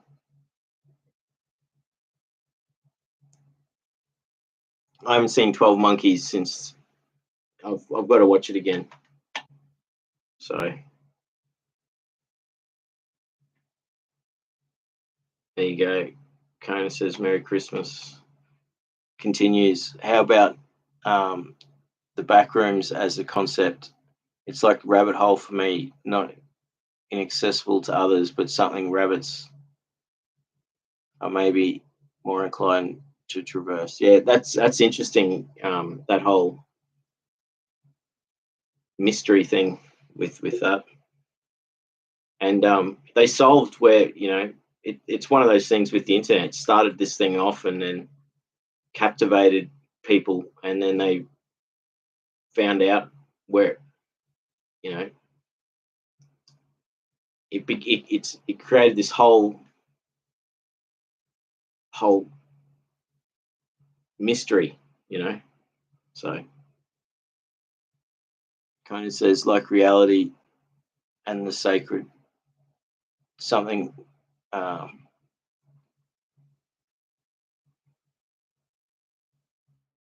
we though at our own peril. Ark of the Covenant. Yeah, that's interesting. Cage Pass says, I believe you, it might as well be 4chan.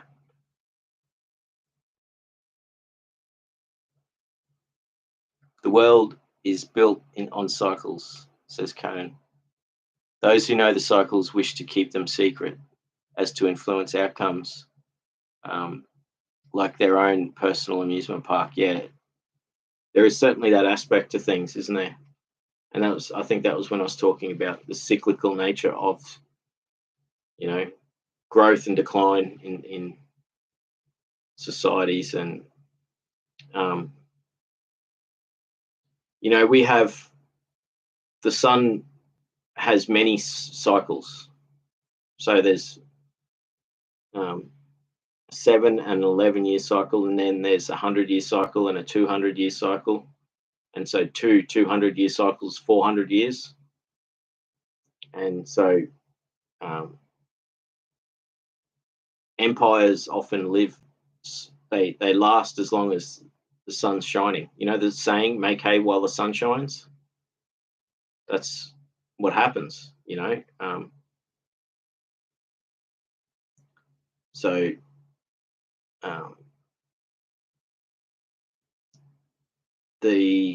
those cycles of decline and due to solar activity are known, and so those that know what's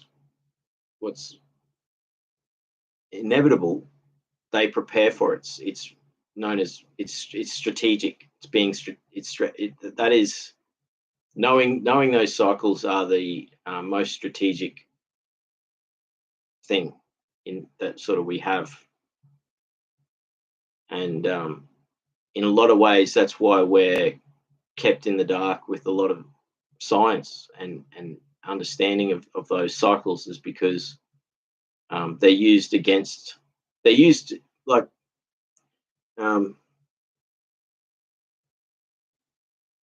when there's low solar activity,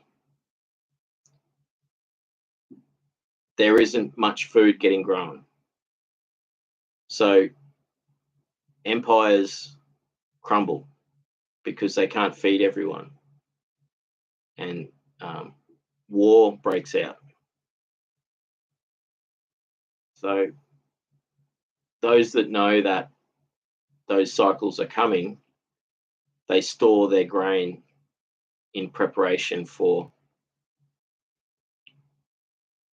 times of famine, so that they can wait out the difficult periods, and until they go back into flourishing again. So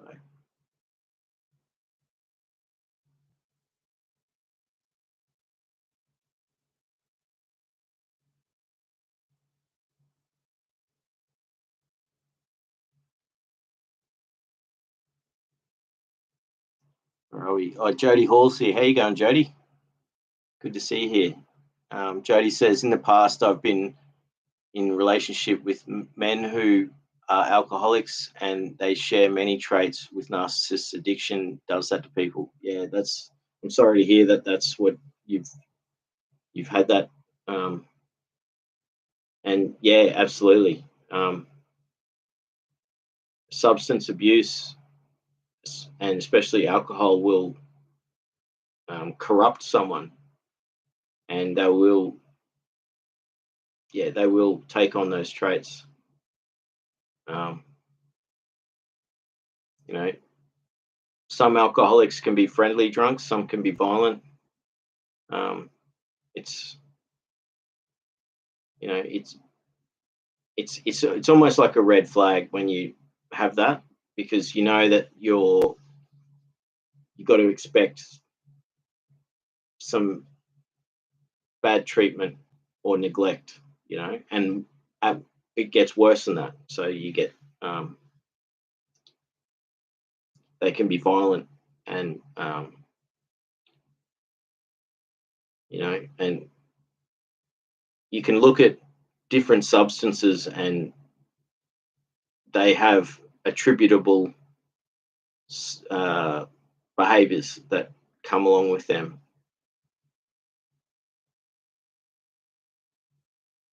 So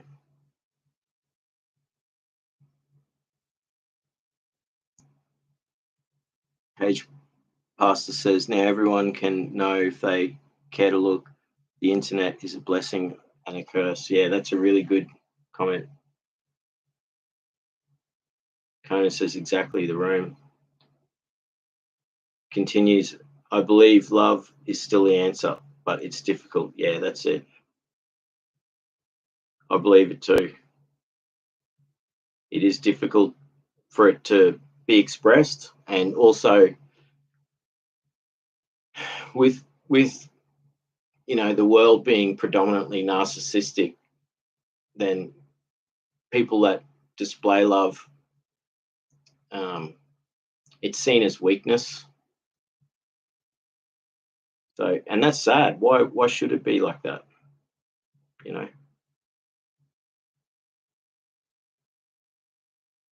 Jody says, my ex went to treatment for alcohol, hooked up with drug addict. They lied to counselors about their relationship, trauma bonded, and he cheated on me. I've been trying to heal for 9 months. I'm really sorry to hear that happened. Someone goes, you think they're going to get like support, and you have hope and optimism for it, and then they end up turning around it, and that must be very painful and traumatic for you. Just with that, breaking that cycle is a big thing. So, like, again, if you put up boundaries for the next relationship, don't like, for instance, I had some bad relationships and then became very closed off because of that. And so I would avoid relationships. So, some people have the problem where they keep getting in relationships with people that keep hurting them. And until they heal themselves, it keeps happening. I have the problem of being so fearful of it, I don't even get to that point where I get to be in a relationship. So in a sense, it just means I'm lonely. So it's horrible. And you think, what's worse, being alone or being in a like an unhealthy codependent relationship, or a relationship where you're being abused.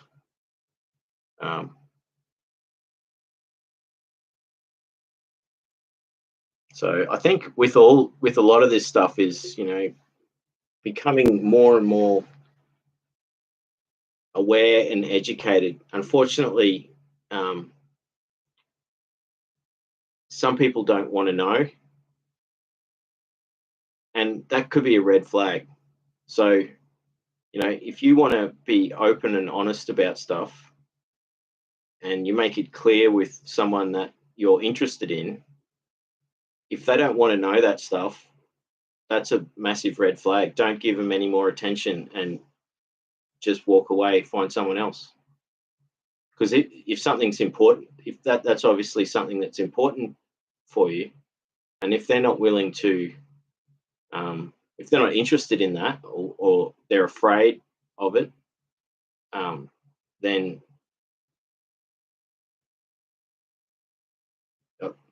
avoid it.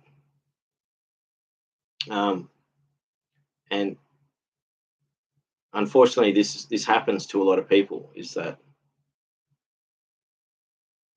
they make this like something that is important to them, being having open dialogue, communicating, and then the partner or the other party says, I don't want to have anything to do with that,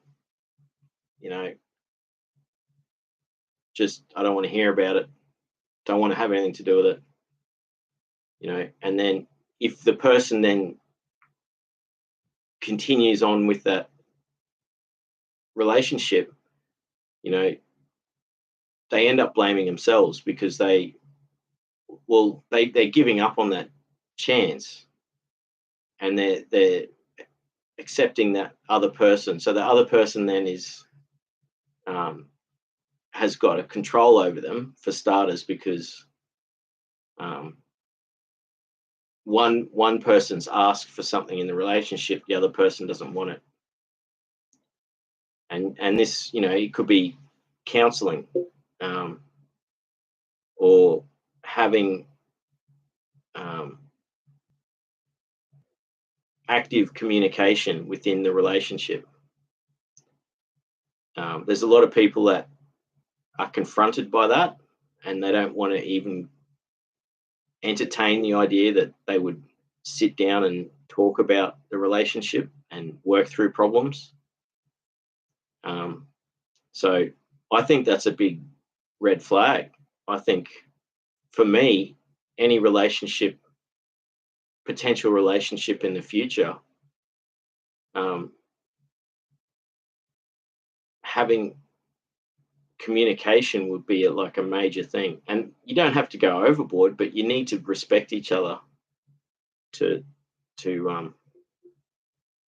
because otherwise it's just not going to work, or you're setting yourself up for being hurt. So,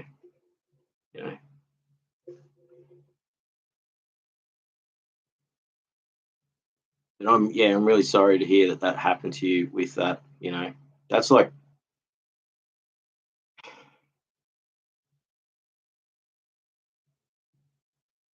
multiple betrayal and being let down in multiple ways.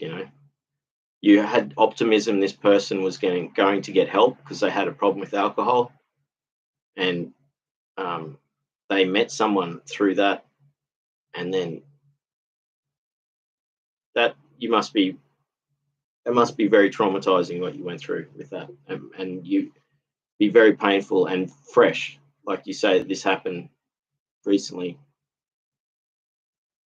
or you've been trying to heal for 9 months, so this is something that's just you're still healing from this. So Cage Pastor says, yeah, alcoholics are often narcs in their guilt and shame, or at least that's what I've seen. Conan says drunken devils. Yeah, excessive use of alcohol is so damaging.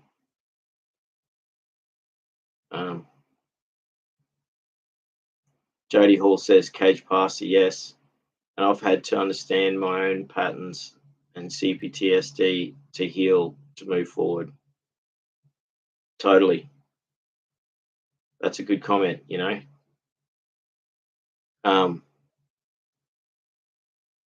once you do that, once you address those patterns and identify them in like your own patterns of behavior, that then gives you that opportunity to prevent yourself from going through those continual cycles.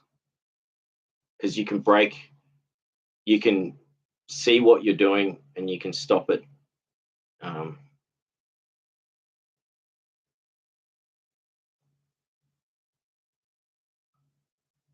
Conan says, causes nothing but confusion, leaves one worse off than before. Absolutely. Cage Pastor says, I hope you're in a safe place. Yes, I hope so, Jody. I hope things are getting better for you. Jody says, exercise has been a huge help for me in my healing journey and losing 50 pounds too. I gotta lose about that much. I put on, I don't know how many pounds it is, but yeah, I'm like 25 kilos heavier from the last 12 months. So I've got to do that. Jody, oh yeah, Kona says, that's great, Jody. Yeah, totally. That's awesome that you exercise and you've lost all that weight. You know, it gives you a lot of confidence, and it's an achievement. So Paige says, yeah, nice.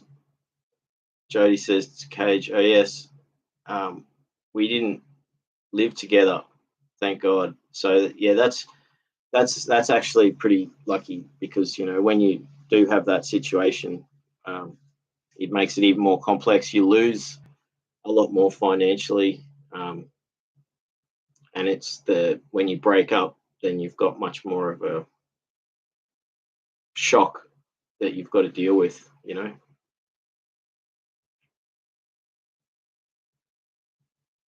Conan says, I don't exercise at all, so don't feel bad. We all have things we must work on. Yeah, thanks, Conan. Yeah, like, you know, but I do want to establish this habit, so I am working on it. Conan says, I need to eat more, actually. I'm sort of anemic. Yeah, diet is, you know, me too. I need to eat more. I acknowledge that's a big thing. And, you know, that's what my psychologist said to me too yesterday. It's like, you know, diet. I said, yeah, well, I'm eating a big bowl of muesli and fruit once a day. That's one good thing. But with everything that's going on, you know, in my life at the moment, it's something that's has been neglected. So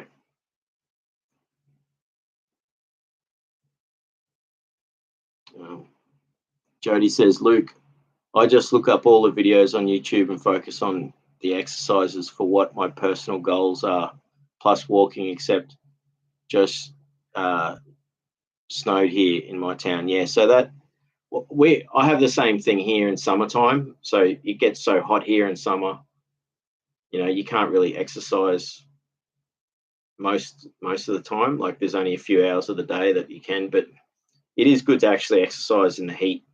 It's really good for your body. So maybe that's something I try and establish that. But I like what you're saying. You know, you work out what it is you need to be doing, and then you do the research, and then you apply that to your life.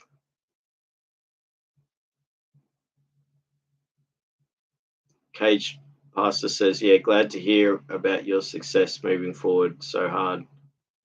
It's like cracking open a coconut, a cocoon. Sorry. Totally.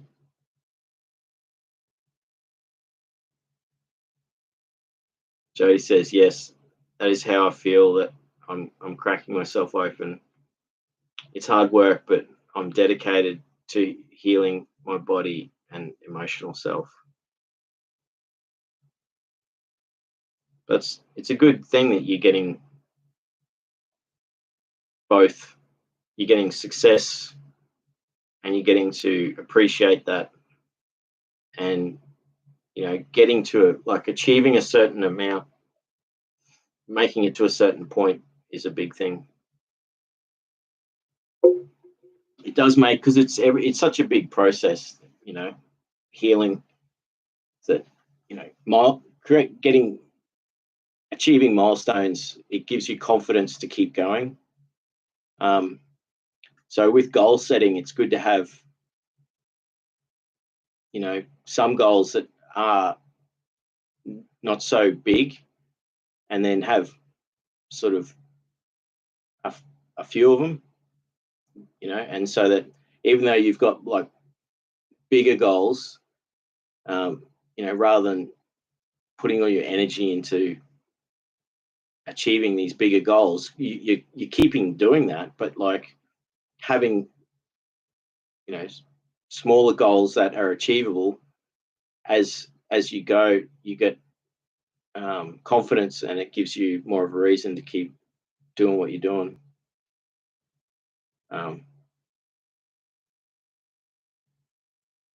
Yeah, Kat says exercise is good for mental health. Endorphins are amazing. I can't get them at the moment due to medication, but I look forward to when I can get them again. It's a big motivator. That's a great comment, Kat, and I'm really sorry that that's, you know, that is what you're dealing with.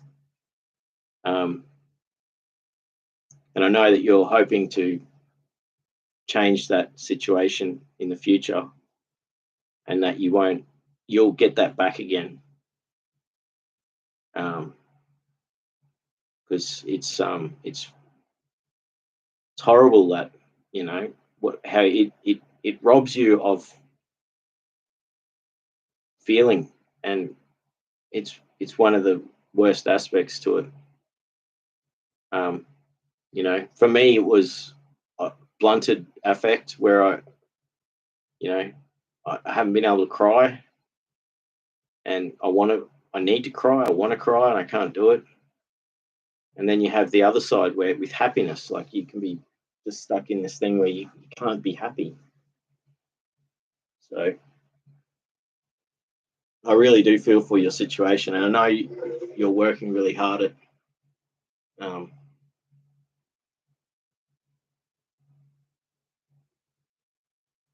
getting to the point where you are able to be free of those things. And, you know, look forward to that, and that the future there will be joy. And you know, I do see that you do work towards finding joy in your life, and that's a big thing. And it's the same with hope and joy. You have to look for it, you have to create it, you have to work on it, because and it's even harder when you've got restrictions, like you've got things preventing you from either finding the joy, and in a restrictive way. So you're really strong that you're pushing through with all this stuff. So keep doing what you're doing. And I thought I just finally caught up on the chat, and it's just like, wow, I'm so far behind again. I thought I'd like fully caught up. That's why I was like chatting away. I'm so far behind in the chat. All right, I'll try and read quickly and catch up. Yeah, Conan says the butterfly. Cage Pastor says, I'm with you with the anemic and struggling to gain weight. I'm the opposite. I need to lose weight. So Go Fast is here. How you going, Go Fast? Good to see you, mate. He says, cheers. I see the upcoming live. Didn't realise you're on now. Yeah. Well, that's it. So you're here now. And but I'm so far behind in the chat. I thought I'd caught up, but it's like, so I'll try and read quickly. I might skip a few comments just so I can catch up. But Conan says, yeah, I think maintaining healthy eating habits is necessary, more difficult than need be. Go Fast says, yeah, cleaning up a motorbike that sat outside since 1969. Wow. It must be like fully covered in rust and all the chrome's all, yeah, like that's a lot of work. Got it pretty far along back to original or better. Was made by Bridgestone. Yes, yes, the same people who make tires. I never knew Bridgestone made motorcycles as well. There you go. That's really interesting. Conan says, and good work too on fixing up the bike. Conan says, I think what's hurt me a lot from these types of individuals was they could never see my talents or abilities. I was expected to fit a mold and I didn't fit. That was the worst thing for me to realize. Yeah. I do. Yeah. Narcissists, some will give praise and have an aspect that is friendly and will, but generally they are just blank and silent. They won't acknowledge, anything. And it doesn't take much, does it, to actually encourage someone? I had this thing, and this was a couple of years ago. I was trying to heal some really serious stuff, and I'd been going through some really difficult times. And I started a like a crowdfunding thing to help pay for me to fix up some guitars and record this song that I've got on my YouTube channel. I wanted to do it properly, and I got support from some really lovely people. This was a year and a half ago now.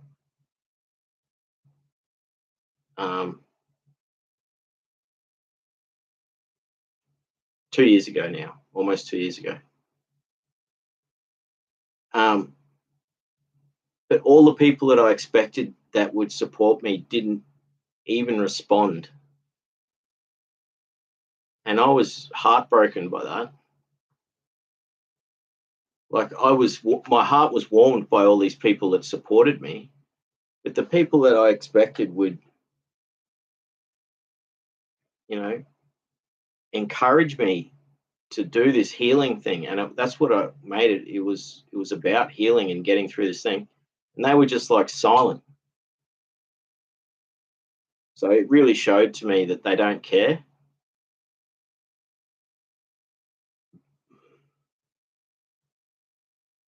And the people that did support me, I was so thankful for.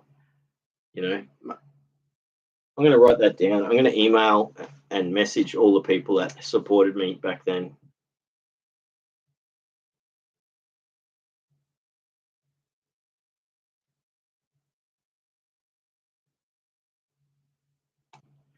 Because it meant so much to me to get that.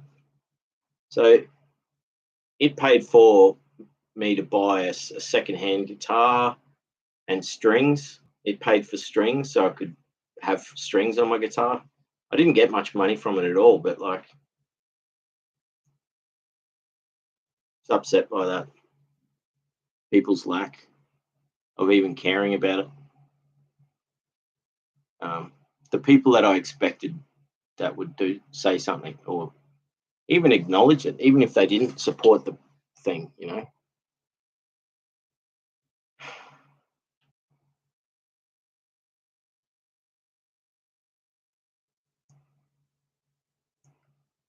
Conan says, yeah, I think what's hurt me from those individuals is they could never see. Oh, yeah, I've just read that one. That's what got me on talking about that.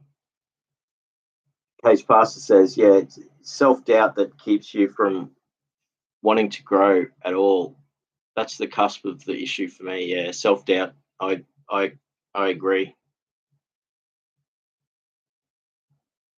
Causes you to give up on things before you give them a chance, and that's what giving things a chance, giving them a go, even when you have failure, generally you get some success and then you get benefit from whatever you're doing. So there's nothing worse than like giving up on something before you even start it because of self-doubt. It's really sad. There's that such a difficult thing to like work on. Conan says, good to see everyone here with a big smile. That's a really nice comment. Thank you, Conan. It is good.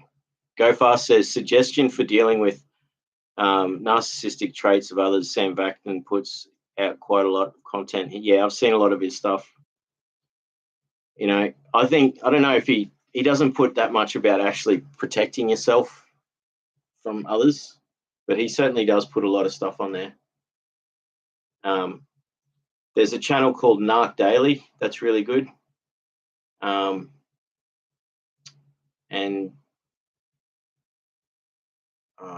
there is another channel, but Narc Daily is a good one.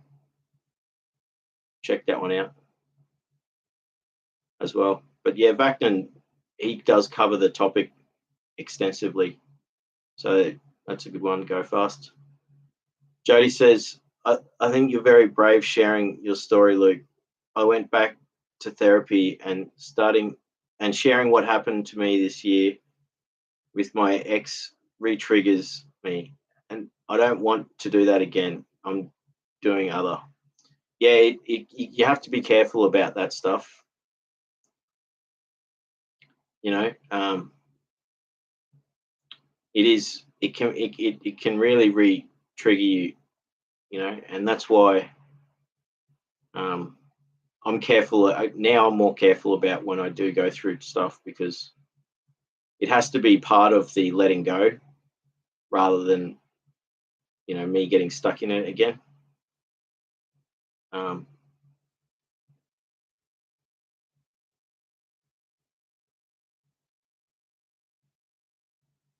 Conan says, I've also struggled with many moments.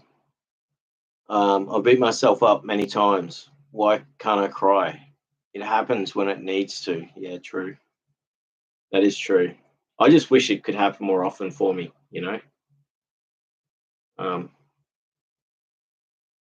because I do feel like I need to cry and I just can't.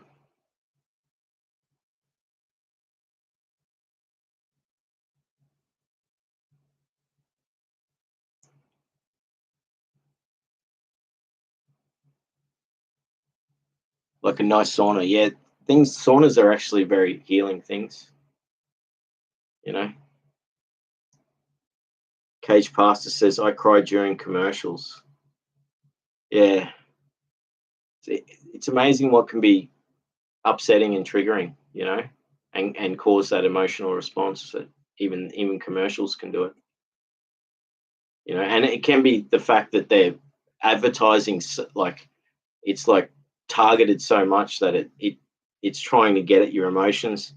Often it shows, for me, it's upsetting because it shows people living happily lives and they're doing things, and then I look at my own life and nothing's happening. So it's like upsetting for me too. I can empathize with what you're saying.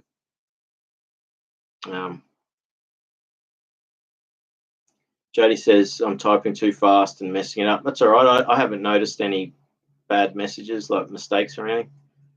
I'm the one, like, I make mistakes when I'm reading them all the time. I'll make mistakes. Conan says, some folks just have thicker skin when it comes to some stuff. Also, I accidentally bumped it then. Also, it can be so random at times what will trigger a cry. Absolutely. It can just be something that just happens and out of nowhere. It's more to do with subconscious. Yeah, I agree with that. Go Fast says, Cage Pastor, what does that self-doubt have its roots in? Question. And where in the timeline of growth? I don't need an answer, though. This may help pinpoint that disruption is in growing. Yeah, it is good. It's really good to ask yourself those questions. That's how we work out what's going on.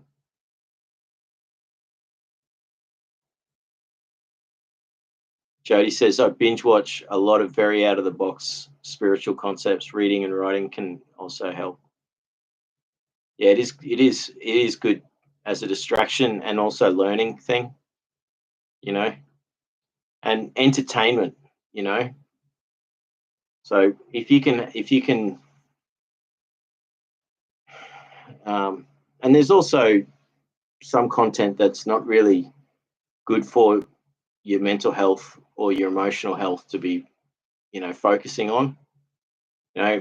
It can be too much. Like you can, for me anyway. Like if I'm spending too much time on one particular topic, um, so it's good to you know diversify what you're learning and what your intake of information is, and again reviewing what you're doing, and seeing whether it's beneficial for you or not.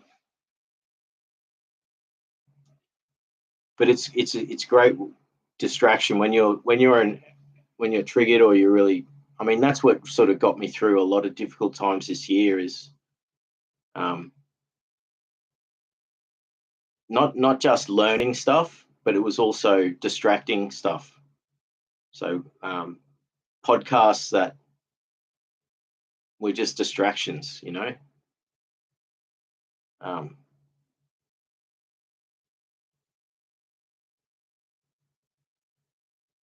yeah, Conan says that's why I'm honestly thankful I explored hypnosis, because I was able to delve deep within the subconscious. I've heard that it can help people a lot. Jody says, nice chatting with you all. I just checking in before I work on novel I'm writing. That's awesome. It's good to see you finishing. It's like a sequel or something, isn't it? Conan says, yeah, what novel, Jody? Um, Go Fast says, yeah, cheers, Jody. Back to writing. It is luck with the rest of the day. And Jody says, yeah, I wrote fantasy novels and currently working on the sequel to one I wrote 10 years ago, self-published on Amazon platform. Conan says, sounds intriguing. Go Fast says, wonderful stuff. Cage Pastor says, go fast. I was an unwanted girl in my family. They wanted boys. Even now they are cold. I'm sorry to hear that, Cage Pastor. It's abandonment is very painful. Um, Jerry Wise is a good channel for family stuff on YouTube. Jerry Wise. He talks about the scapegoat and all that stuff. Jody says it's all about reincarnation and a group that keeps reincarnating to find a special sword to help free their world. I feel that's akin to us freeing ourselves from the deception of this reality. That's a really interesting concept you have for your book. Conan says, I struggle with my identity in that aspect. I'm a guy that honestly kind of just wishes to be accepted for more feminine qualities. It is something that people grapple with, um, we're becoming more open and accepting of understanding that there's the masculine and the feminine aspect, and that male and female both share both aspects, and that we shouldn't run away and hide from expressing both. um,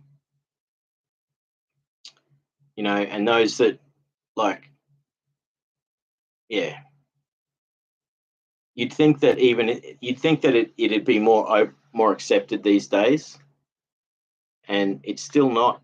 you know um, there's a lot of confusion in how people should act, what we're allowed to, how we're allowed to be. So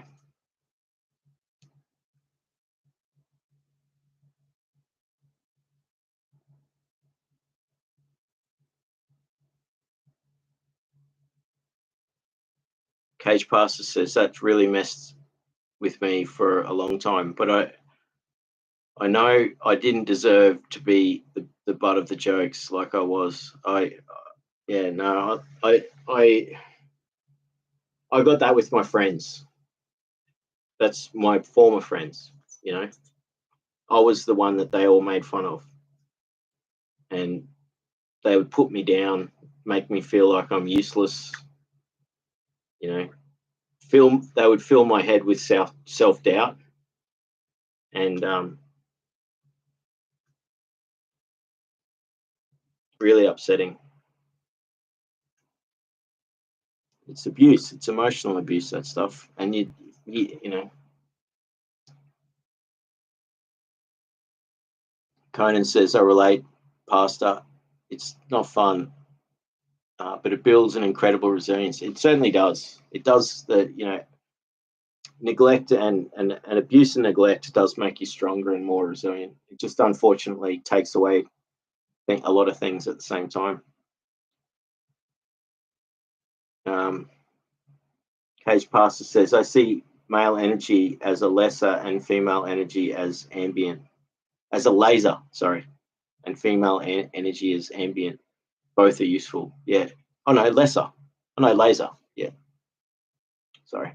I'm sitting back from the computer, so I read the things wrong sometimes. Jody says, thanks all. Until next time, bye, Luke. Thanks for being here, Jody. And that was a while ago now that I'm just reading it. So Jody's probably already typing away on her novel. Conan says, take care, Jody. Cage Pastor says, night, Jody. Go Fast says, that though I can understand how that dynamic world would instill some self-doubt, I'm sensing that you are internalizing those preconceived conclusions others have come to. I can also see you have come to understand those conclusions others have placed upon you. You are not something you agree with, and at the same time, they are able to generate self-doubt. Yeah, that's very interesting. That's I guess that's, you know, being able to acknowledge that aspect is like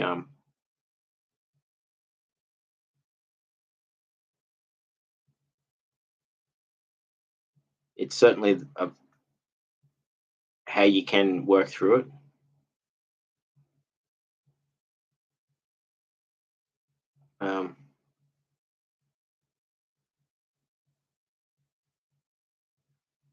Yeah, Conan says beautiful. Cage Pastor says, I'm blessed with them. I'm blessed in a million ways now. I had to be free of my family to see them. Yeah, that's it. It is a painful, difficult thing that you've gone through, and you know, you're a very strong person, and I like how optimistic you are for the future. That's something that's really cool. And like you said at the start of the stream, you just found a new job. So how cool is that? Like, congratulations. Um,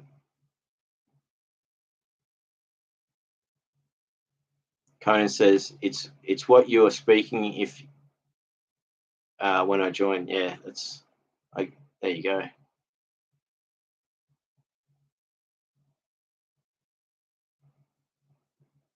Go Fast says these conflicting views can exist at the same time, as you have shown they are able, though is probably something you'd rather choose the one that allows you to grow and diminishes self-doubt. That is, it's sort of like you sort of got to acknowledge both things, and then you choose to give your attention to one that um, that has the more of a chance to progress. Conan says, me as well, it brought clarity. Yes, that was the point I was going to say. Yeah, exactly. Which wolf do you feed? Yeah, the two wolves, like the Native American thing. So, you know, there are the two wolves inside us all, and you know, one's the good wolf and one's the bad wolf, and you know, it's you decide which one to feed, and that's what you become. So there's something very powerful in that.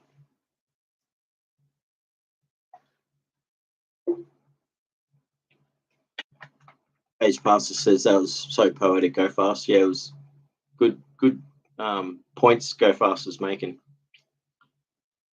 Poem reminded me of Charles Bukowski's cynical take on a similar subject titled The Crunch. How ironic is that? Go Fast. Because that poem by Bukowski is partly the poem I read earlier was inspired by that poem. Where in the poem I say people aren't just no good to each other, you know. Isn't that's phenomenal how that, because I didn't even know if you were here earlier when I read that poem, but that poem I wrote was inspired by that and the Nick Cave and the Bad Seed song that has a similar name. So it's combining the two together. But it's a really good poem, that one, eh? The Crunch. And he says, people are no good to each other. People are no good to Yes, Conan says The Crunch, the sun. It is a great, check it out. If you haven't seen it, look it up. Charles Bukowski, The Crunch. It's on, there's plenty of versions of him reading it. Conan says, I've seen it many times, even in the deepest of voids. Everything is one in the universe. That's it, says Cage. Conan says, I've done so much damage with my words, mainly the internet. However, though, disagreement and discontent can sometimes bring clarity and answers. Like a lotus flower, dig in the mud, in the muck for something. Yeah, that's a really good comment. Something beautiful picking through coal to find a diamond. Exactly. That's exactly it. Cage Pastor says, yes, I love a plant analogy. Conan says, a needle in the hay. It's a light and the truth which sets you free. Though some would have you think you can't handle it. You are stronger than any of you know. That's a really good. We've got to remember that how strong we really are. You know, we it's too easy to doubt ourselves. Conan says, so many are being unplugged. It's beautiful honesty. Zion is forming. I like that. Go Fast says, though I've seen some great poetry on Threads, these days most of what I see is ladies that want a biker or motorcycle boyfriend by the hundreds. Thanks, algorithm. Totally. The algorithm on there is interesting. And that's how it really does. Threads works like that with that, you know. So what you put in your description for you, and then I follow poetry and mindfulness people and like philosophy people. They're the main stuff I follow on Threads. The only downside with Threads is it limits how long you can make a post. And so, you know, if you're wanting to share poetry, you can only share short poems, and you know, it's not as good with that. Kona says, I blame the Russian AI corpse with a smiley face. Cage Pastor says, lol.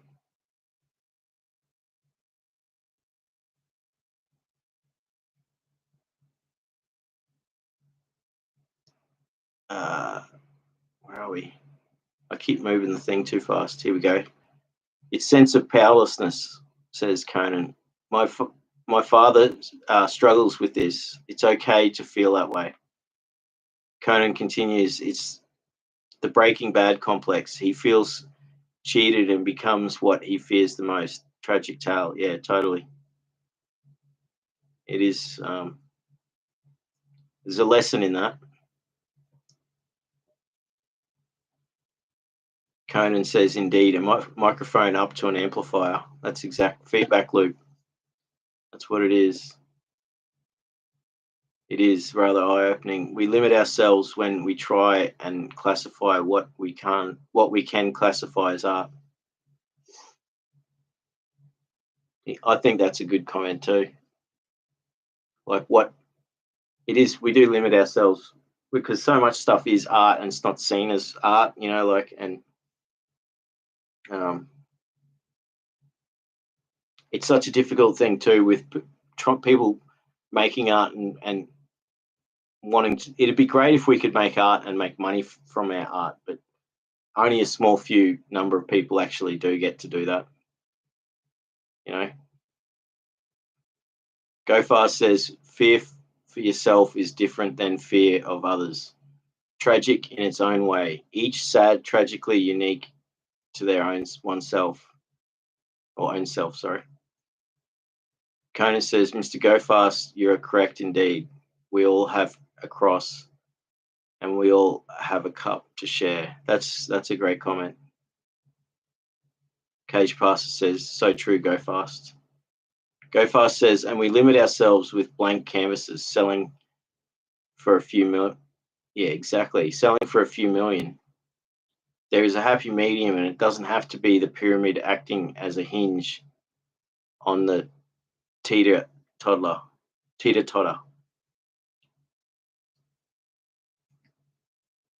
Conan says, sometimes I fear, but I remember our purpose. I mean, elsewhere.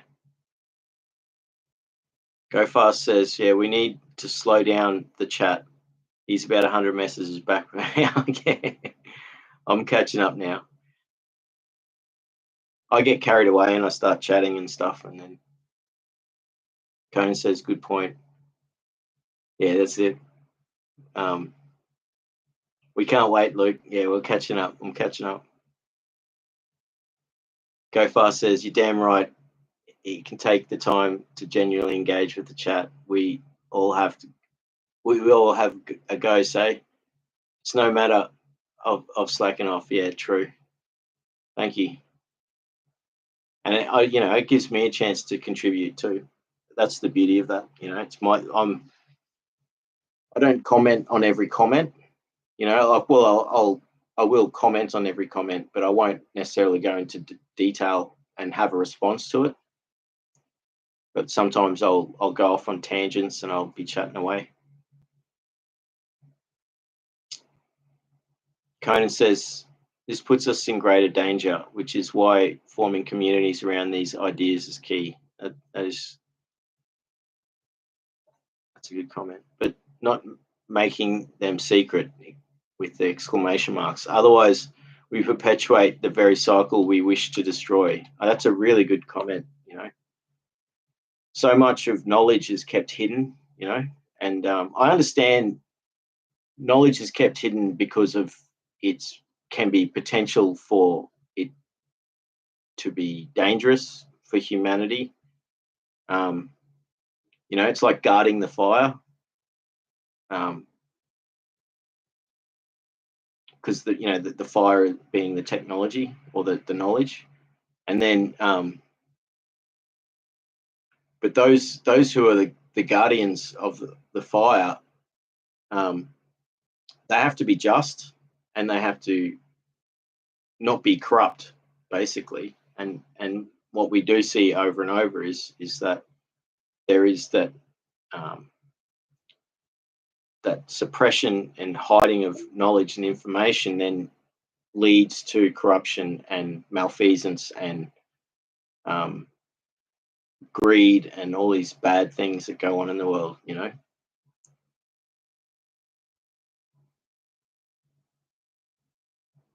Go Fast says, knowledge on a mutual plane that isn't written in and is more experience based, it's harder not to gatekeep in a sense because only so much info can be relayed without base level knowledge. Conan says, very true. Go Fast continues, gatekeeping would be the end result of those situations, not the intention. It does contribute to folks that are new not getting as good. and still being unable to share common banter. Yeah, that's a really good comment. It's finding that balance between the two, and it can go either way. Like Conan says, I think understanding and forgiveness can go so far with some. Totally. Go Fast says the most problematic gatekeeping I see these days is old man keeping tricks of the trade from young women. I see it in motorcycles, custom paint, leather. Yeah, look, it's a big thing sharing that, like lost arts and things like that. It's sort of good that you think that there's all these trades disappearing, and they do in some areas because they don't have anyone to pass on the information to and the skills. And it is sad when people gatekeep. They don't want to actually pass on that knowledge. They don't want to take on an apprentice to pass it on to the next generation. We do see a lot of that sort of stuff with power, relinquishing power, and like there's also cases where people should just retire and let the younger generation have a go. And then you also have the problem where, like what you're saying is that the older generation is not willing to pass on the crucial information that would make the world better. So there's a lot of things that we could be better at.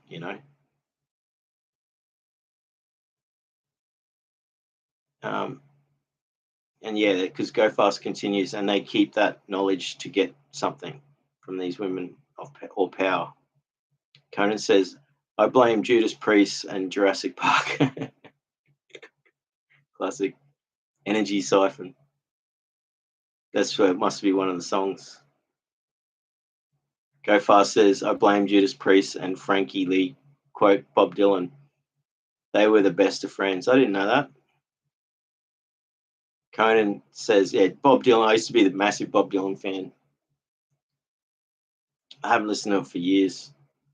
But I used to listen to all this stuff all the time. Go Fast says, I wish I knew when Luke was born. I'm 46, so you can do the maths on that. Cage Pastor says, Luke is a professional counsellor. You can totally ask for one-on-one. He's great at listening and holding space. Oh, thank you, Cage. I'm not officially a professional counsellor, but people tell me that I'm really good at that, I was actually considering doing the course this year and becoming a counsellor. And then I chose to go to do the other healing route as far as mindfulness and I'm hopefully starting a trauma healing course next year.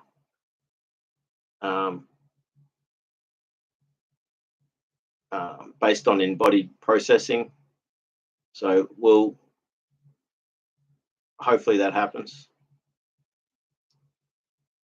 But thank you for that, Cage. That's really means a lot. Kona says, perhaps with the smiles. I tried one recently, but it was, well, the guy is great though. I subbed. Very cool. My number is 4. If you add my born day, yeah. Might start around February. Wow. Well, shoot, 400-year cycle. Who's going to buy that? Yeah, exactly. I think just when I think I've caught up. I am catching up, not far. No, just when I think I've caught up.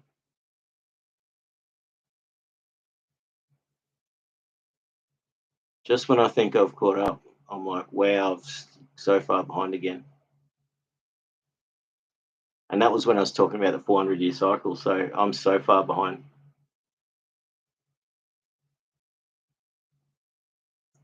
Kay says there's vulnerability in being alone together it's double-edged sword, absolutely. Conan says goals are important. They are. It's good to have, and breaking them down into bigger goals and smaller goals.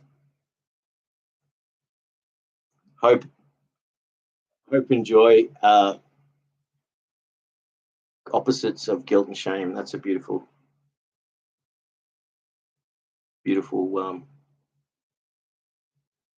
comment. I just got a message from my dad, so I've got to respond.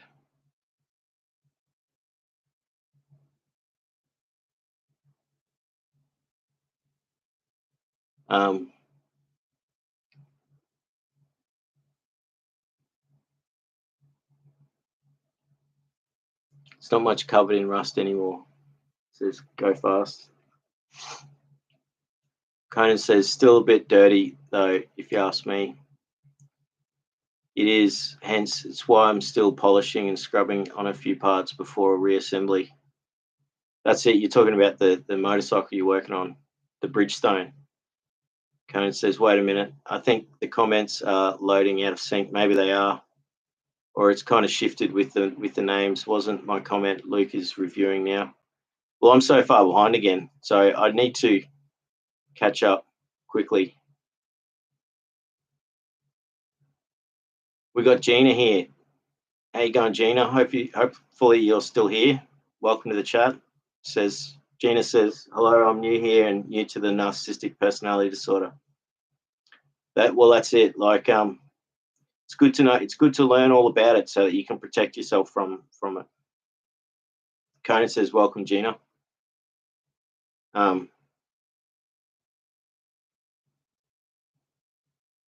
Yeah, the Bridgestone motorcycle was pulled aside of my collection at the museum as a gift from my pops. 275 original miles. Usually I like these things to be shared with public, hence the museum space. So you got a museum as well. I didn't know that. That's amazing. Go Fast says, howdy, Gina. Gina says, recently I had a betrayal that has left me feeling broken and unable to process things. We were in a relationship living together for 4 years and he just left after a fight physically. I'm really sorry to hear that.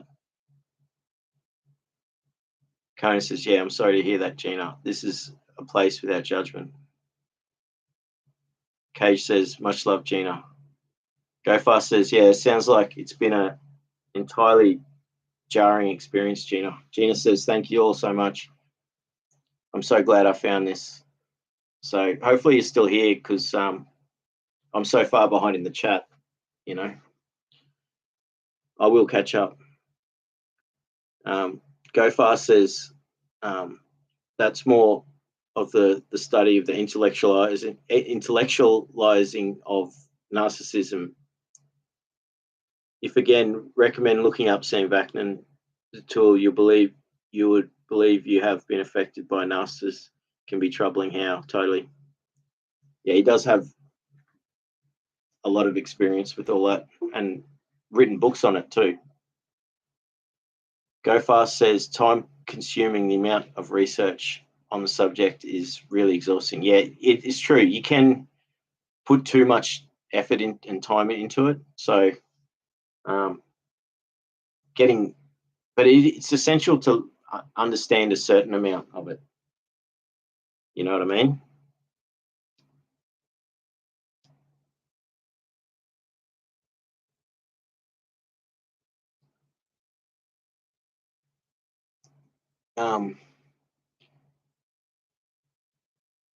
Yeah, and Go Fast continues, and you may feel after hundreds of hours studying the subject, you don't know much, and at the same time have so much more security than before dealing with those sorts of folks. It's definitely worth doing as far as of it's so beneficial. And Kona says, yeah, the goat. Gina says, yes, it's exhausting when you can't understand that way of thinking and being belittled by someone who says they love you. It's heartbreaking, Gina. Like, you don't expect to be treated like that, and then when you do, it's I don't get it. I don't get what.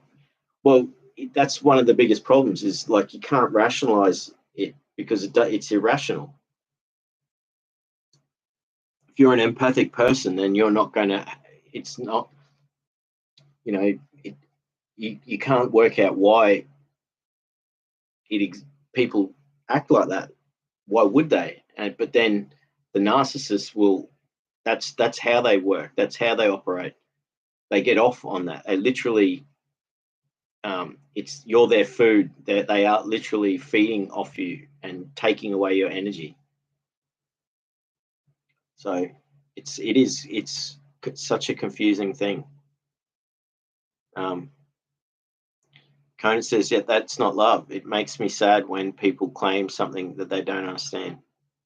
Go Fast says, yes, and at the same time, there's plenty of realizations of things that now make sense, or rather don't actually make sense. But with new insight, you can see a pattern, like the advocates of, like the advocates know the person. Gina says, I don't understand how we can just totally ignore, he can totally just ignore me when he claims he loves me in the same head.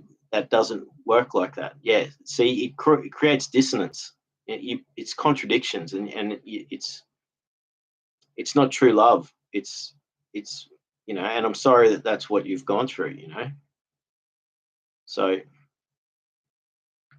Conan says he loves what you provide for him, not who you are. Big difference. Just know that you are loved. Cage Pastor says, Gina, you're so right. That seriously doesn't make sense. It doesn't. And, you're not wrong. It just doesn't make sense. And Gina says, everything I've read is exactly the pattern he did. Yeah, see that? See, it's good. You're doing the research now. So at least now, for the future, you're going to be more aware. You're going to be more enlightened. You're going to protect yourself more. Cohen says, when the shoe fits, intuitive people can tell. Gina says, I'm older than he is, and I thought he was intimidated, but I was wrong. He was all about controlling me. The Firekeeper. That's it. Firelink Shrine. Cage Pastor says, Gina, I hope you're in a safe space now. Gina says, rejection is an emotional, empty feeling. Rejection's horrible. Conan says, it's hard to face it. I found solace in knowing that I'm enough for myself. I struggle with self-love for so long. Go Fast says, it kind of goes back to those cycles saying your love is what made them special. From the initial mirroring and the love bombing, a direct where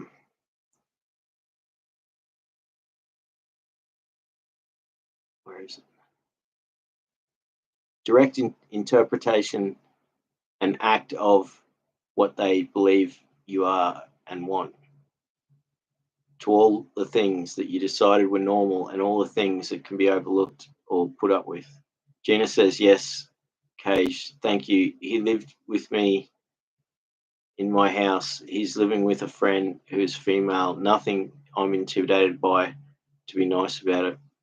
Cage says, Gina, you're so strong. I really appreciate your journey. I hope you write your story. I'd read it.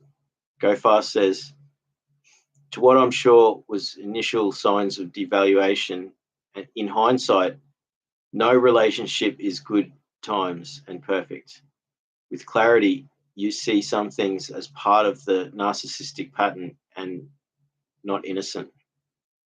That's a really good point, and it's amazing when you do look back at stuff and you see how ingrained things were, or how, like, you see the patterns and you see what they were doing, but you didn't know, or you couldn't see it initially.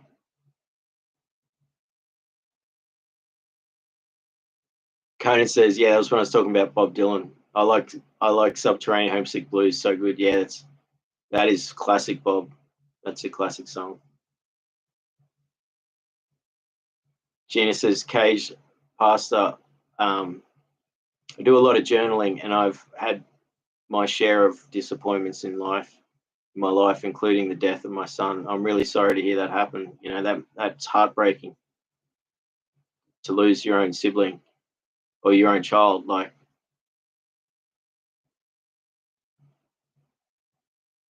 Conan says, Gina, so sorry. Cage Pastor says, Gina, sweet love, that's hard to even imagine. Go Fast says, with all those stages of the relationship, including the discard, your presence and love is what held the relationship together, probably even initially. In my opinion, if he's indeed a narcissist. Cage Pastor says, Go Fast is spitting truths. Yeah, he is. He's saying it. Gina says, the fact that my son died December 21st and he left me alone is just unbelievable and heartbreaking. That is. And so, you know, that's coming up again. So try and, you probably already do that, is to remember your son on that day. And I hope that I hope that you can have a memorial, that you can, like, it be a healing thing for you. So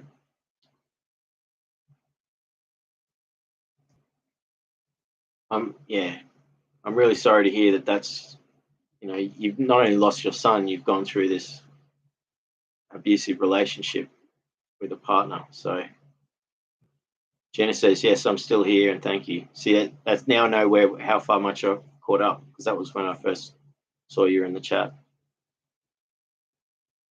Kate says, yeah, Jenny, you have a tribe here. You're better off without him. I'm sorry he was so selfish. I'd punch him in the button for you. That's it. Cage will stand up. She's tough. Gina says, thank you for your time with doing this. I'm so happy to find you. I'm so happy you did find us, and we appreciate you. Conan says, gulp. Cage Pastor says, yeah, he's it's a control tactic. Conan says, can't cage a pastor. That's it. Except in a strainer, says Cage Pastor. That's a good one. Gina says, I talked to him on text briefly. He made the remark that he isn't my problem anymore and out of my life. I've been trying to put that to bed with his way of thinking. I can't do it. Cohen says, I don't feel so good. I'm so sorry, Gina. Cage Pastor says, Gina, that guy doesn't deserve your thoughts. He's not worthy of your time. Gina says, thank you for acknowledging my son. Yes, I've memorial, but and a memory wall. So yeah, that's it's one of those things with, you know, as much as it's so painful when you lose someone, you can have, like, it's like funerals. Funerals can be really sad, and they can also be uplifting. And I don't know if we always get a chance to decide how it's going to go, but, you know, can be this.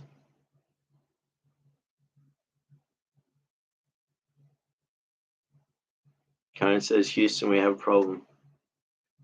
Cage says, yeah, if you like to share, I would love to see your memorial. Yeah, we can connect. Conan says, true. That's, I think, in relation to what I was saying about funerals. They can be uplifting, and they can be healing, and they can be really painful. Gina says, I do the memorial on the 21st, and I would love to share that with everyone. Yeah, for sure. So if you want, you can email me. My email's on the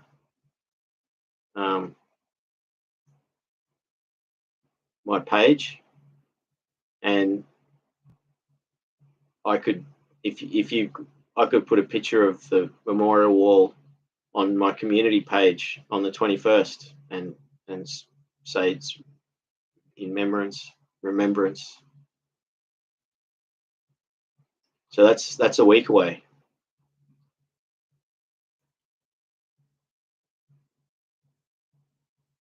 So I did finally catch up with the chat.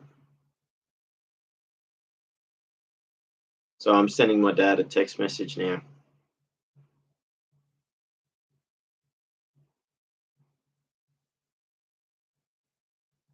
So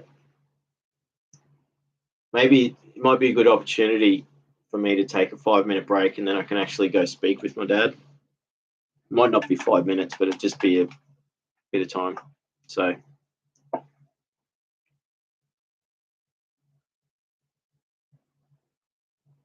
Cage Pastor says, yes, yeah, please do, Gina. Your pain matters to us. Yeah, send me an email or something, Gina, and see what we can do. Gina says, I was just 15 years old when I had him, and he was 32 when he died. So he was my best friend and son. So sorry to hear that. It would have been such a connection that you had. Conan says, that's terrible. Take your time. And Luke, Gina says, I'll be here when you return. Yeah, Cage says, take 5, Luke. Thanks for your time. Awesome. Gina says, yes, I will email you. Yeah, totally. Do that. I look forward to your email. So I'll be back in 5 minutes, everyone.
I'm back. There's still 5 people here, so it's good. Everyone,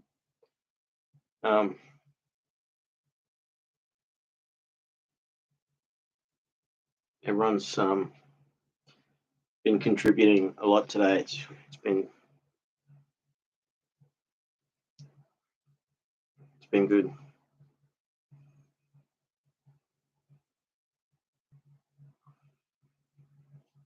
So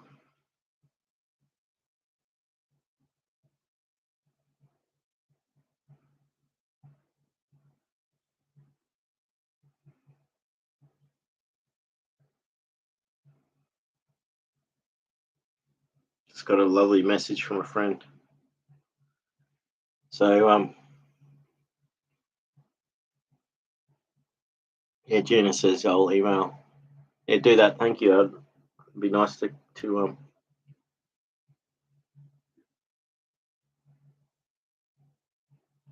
have a continued conversation. Gina says, yeah, everyone here is so very nice. Thank you.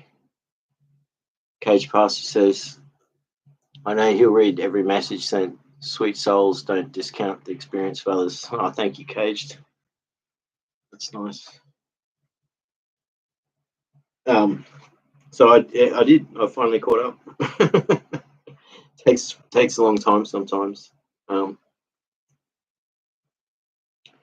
I just spoke to Dad, and he's going to go out soon. So I've still got maybe half an hour. We'll see how we go. And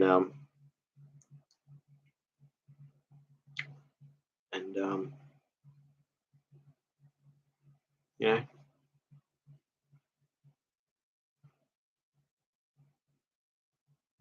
Conan's got a really good point.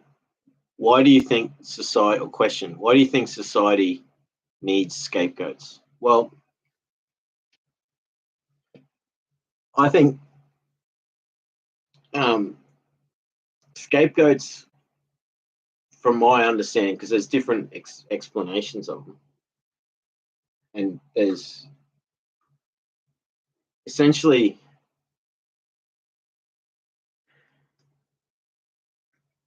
it's like appeasement in some respects. So it's almost also similar to a sacrifice. So it's enabling. See, in a lot of situations,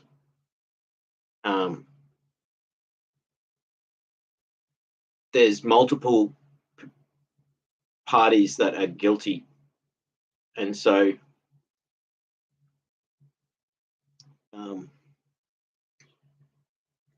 they, in order to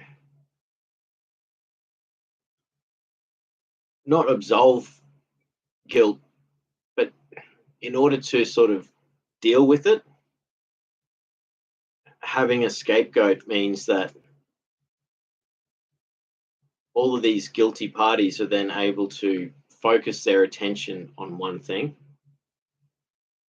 And when they're focusing their attention on that one thing, they're at least not, they don't have to acknowledge their own guilt.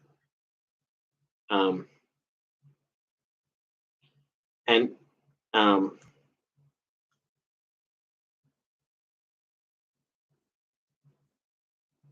it's also a way of diverting from their own guilt as well. So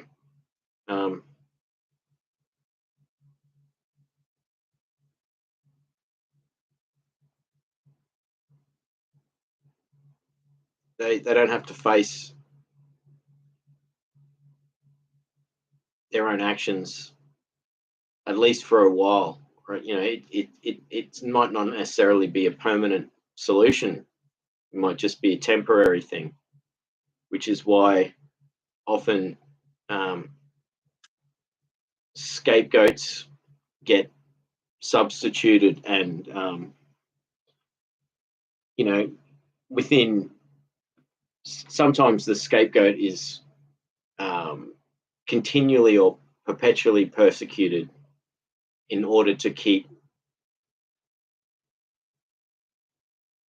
social cohesion, and it's different for other people's descriptions of it too. So this is just my own personal understanding and description, is that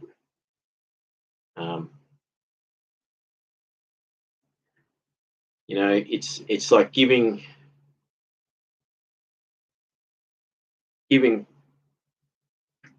people, it's sort of like also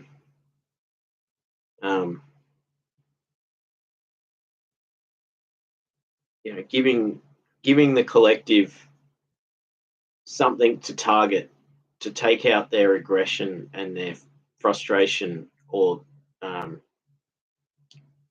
you know, in a shared way,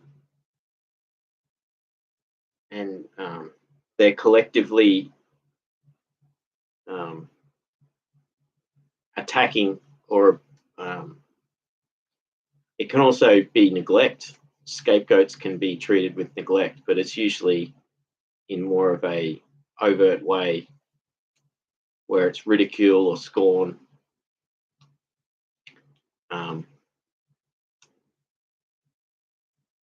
or blame. So like something doesn't go right, then it's clearly the factors that are behind something not turning out right might be clear and evident, but then rather than taking responsibility, the scapegoat gets blamed.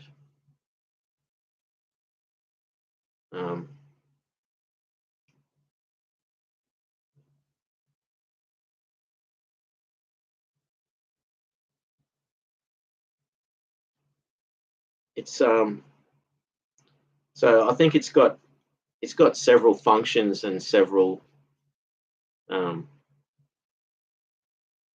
uses, or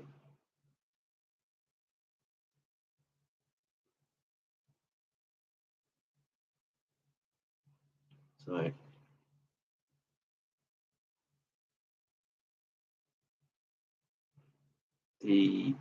See, look, I take two minutes to chat, and I already got to catch up again.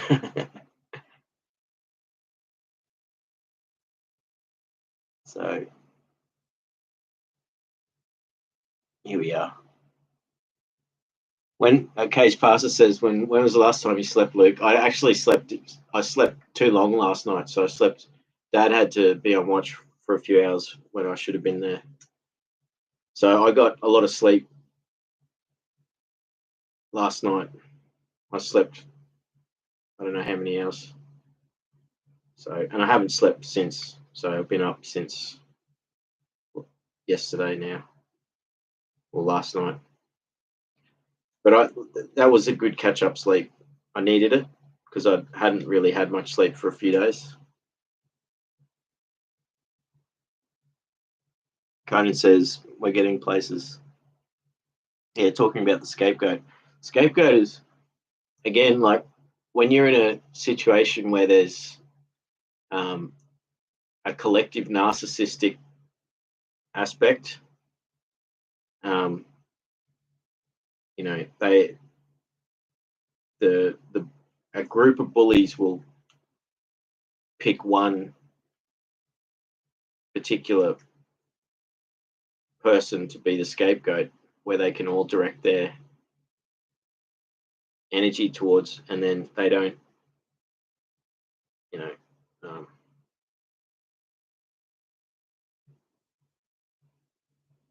yeah, I don't know. There's certainly the Bible and the Torah have got stories about the scapegoat.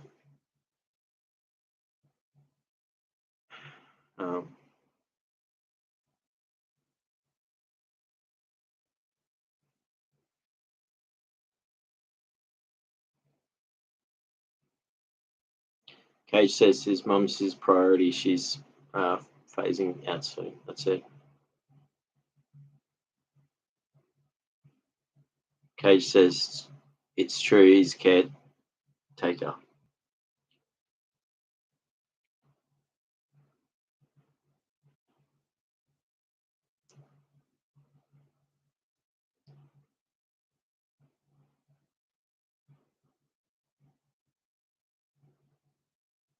Conan says, Bazinga. No, yeah, that's it. Cage Pastor says, lol. Conan says, right. Fallen angels. Cage Pastor says, being a caretaker is something all good humans go through. Yeah, it humbles you, certainly.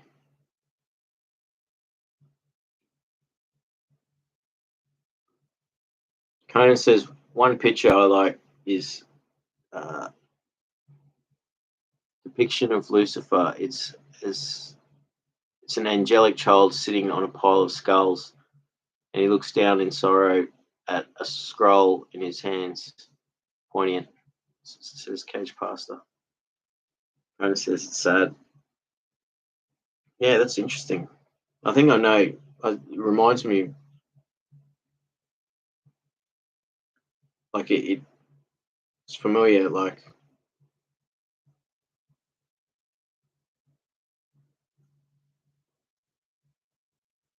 because I guess, yeah, they're scapegoats are everywhere in everything,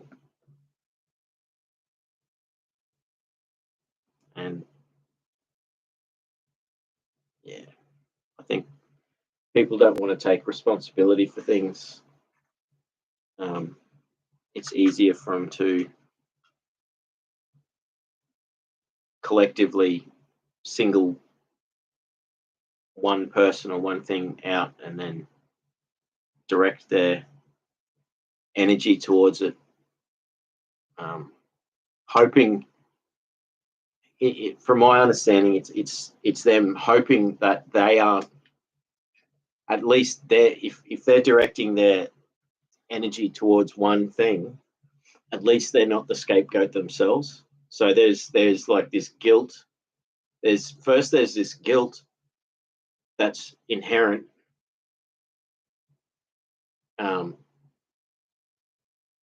that individually each person has toward, and that's associated with different things. So it's personal guilt, and then they then collectively take out unjust actions towards an individual, the scapegoat, in order to divert from their own sins or guilt or crimes, and then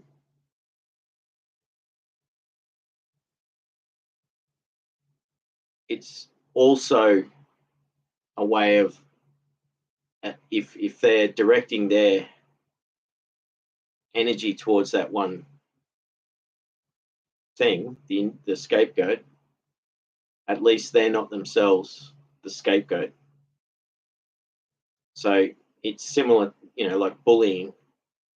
When you get gang bullying or group bullying, when people gang up on one person, it's there is this another guilt where the people that are doing it don't necessarily want to be doing it. They feel like they're partaking in something that's wrong, so they're not all like, but they are doing it for fear of not being part of the collective. So they're bullying this innocent person as if they have to.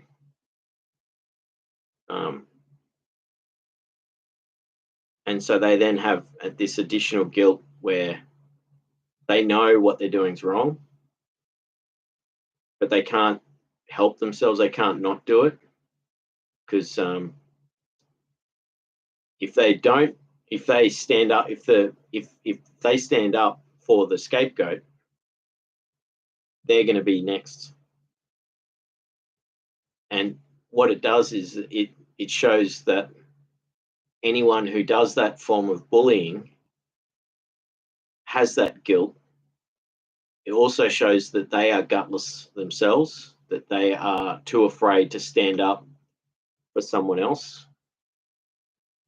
So they will partake in a group aggression that is unjustified in order to not be the target themselves.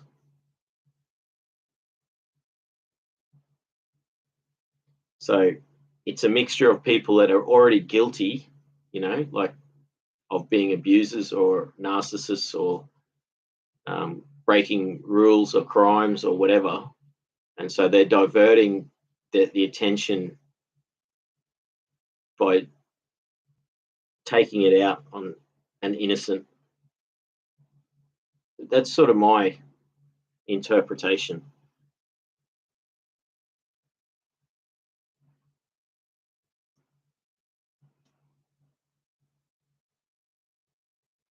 Conan says it's sad and continues.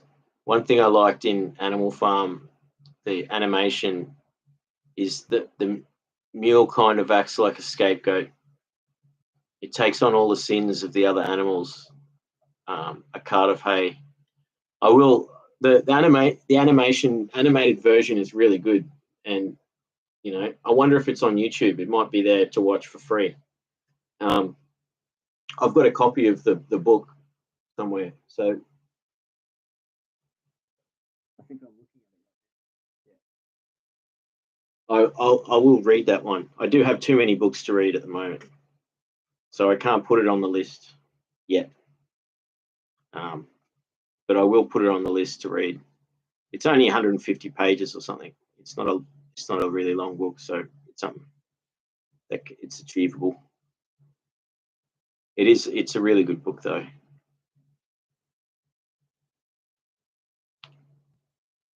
Cage Pastor says, Kane, you should join the book club. We read books together. Maybe we should read Animal Farm together.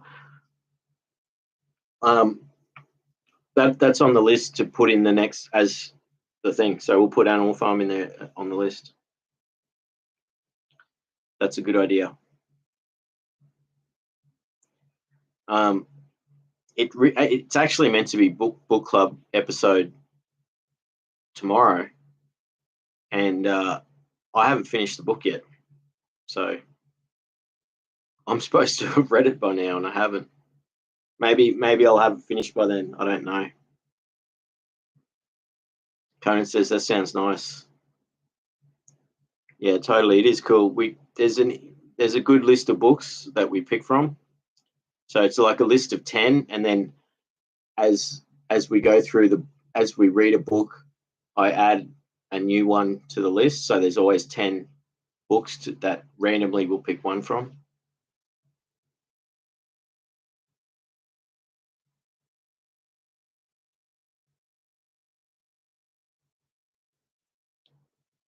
Conan says that sounds nice. Framed like a pretty picture, basically. It is nice.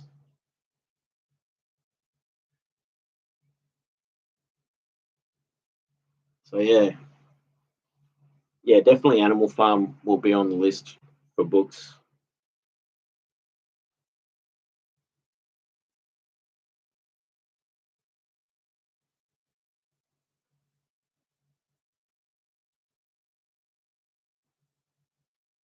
It's nice. It's good to it's been a good constructive conversation today. We've really gone through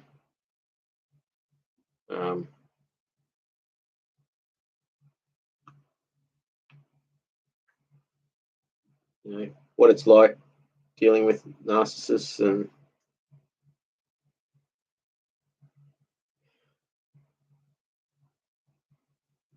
it's not easy.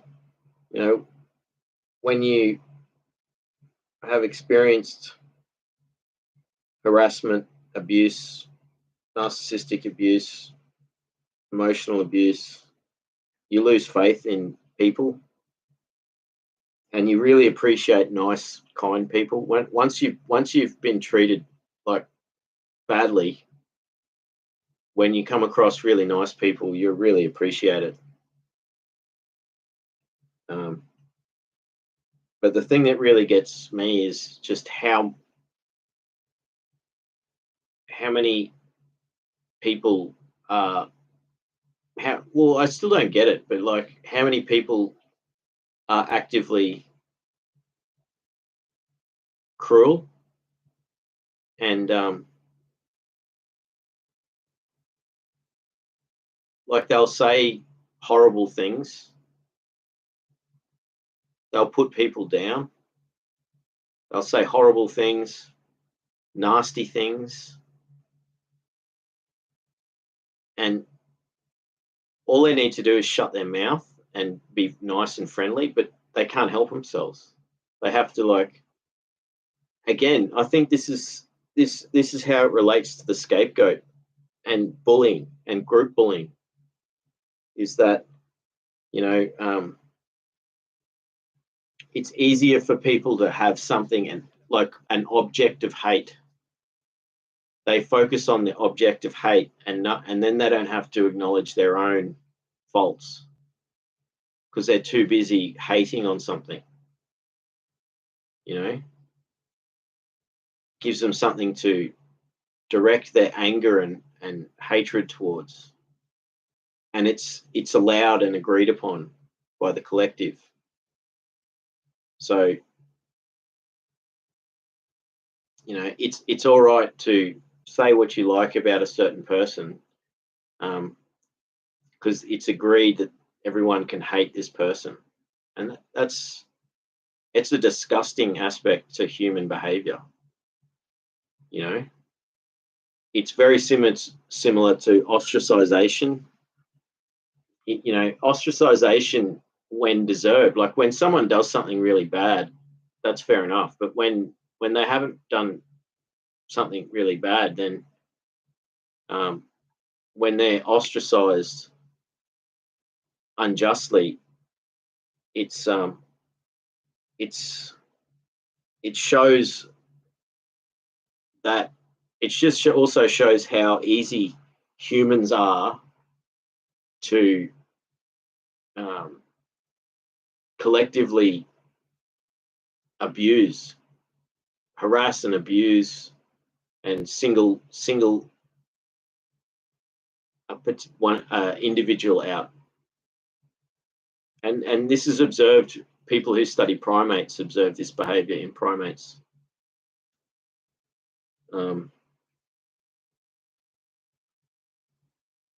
And humans are primates. We do the exact same stuff.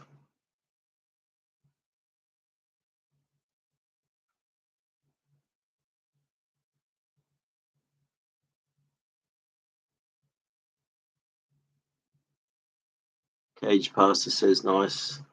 Conan says no love kills. Nasty, yes. Cage Pastor says that's why I want Lord of the Flies next. It's on. Lord of the Flies is in the list for the book club.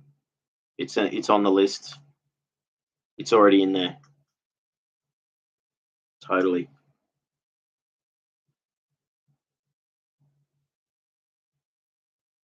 Yeah, it's poignant. Lord of the Flies shows the scapegoat perfectly, and it also shows collective hate, and it's a very powerful book. Shows human behavior, shows how quickly humans can regress into acting irrational and abusive, and how as a collective that can happen as well.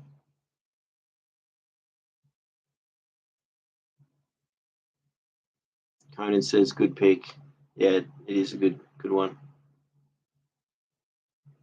Cage Pastor says everyone knows thieves are wrong. They steal recognition. Conan says they stole my identity. Oh, you really? You've had that happen to you? Identity theft. It's very prevalent these days. That's pretty horrible, you know. Okay, so Conan says not exactly. It's a very long story, so well, if you feel like sharing, you're welcome to. But if like sometimes things like that, like you say, it sounds like it's too complicated maybe to explain.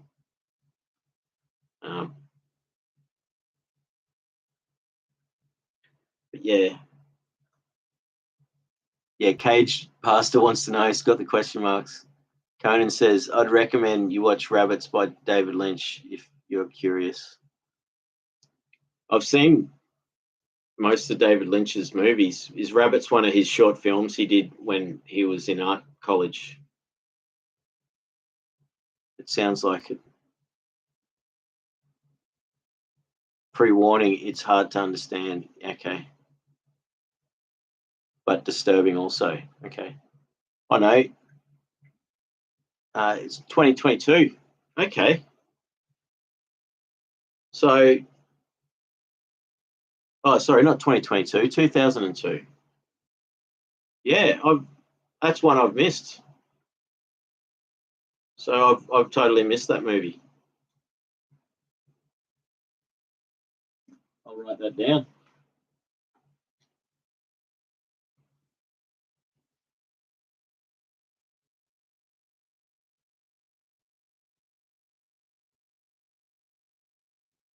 It's raining pretty heavy here.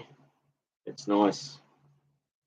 And I'm glad I did actually put the air conditioner on because it's made the air nice and cool in here. I hardly ever use the air conditioner, so when I do use it, I don't feel guilty for wasting electricity or anything.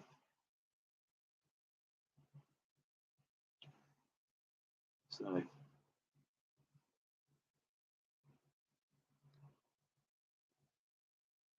Conan says, yeah, 3 years after I was born. There you go. So Cage says, I'm the curious type. I appreciate your journey. Conan says, not for the faint-hearted. It's provided me comfort. Yeah, well, obviously, like David Lynch, he covers heavy topics, and he often shows like humans sadistic or sadomasochistic behaviors and betrayal.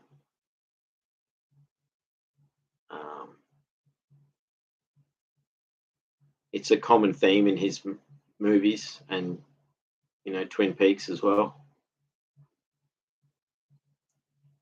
Conan says, "What time? It's what? That's wild." Conan says, "It's 1:02 p.m. here in the afternoon."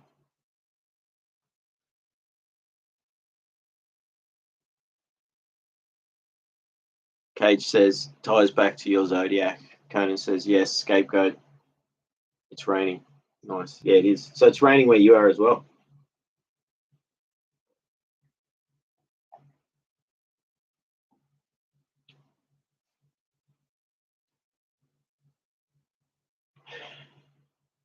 Never stops. So it's we've had a lot of rain in the last while. More rain than we get. We normally don't have this much rain this time of year.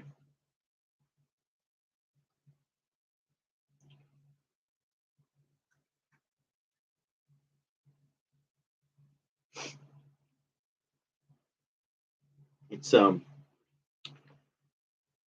been an interesting couple of days. Well, not interesting. It's been difficult. You know, so much going on.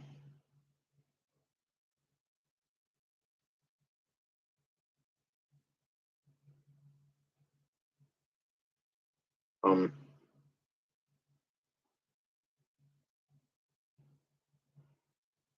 I, you know, I had, at least I know where people stand now. There's some people that have upset me recently, and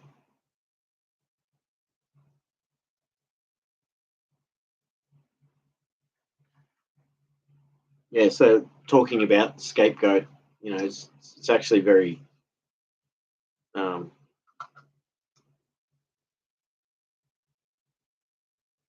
upsetting for me, I guess. I'm not upset that you brought it up. I'm glad you brought it up. What's upsetting is, um, I identify as someone who is like the scapegoat, that people, rather than accepting their own guilt in things, they'll take it out on me, and that's upsetting.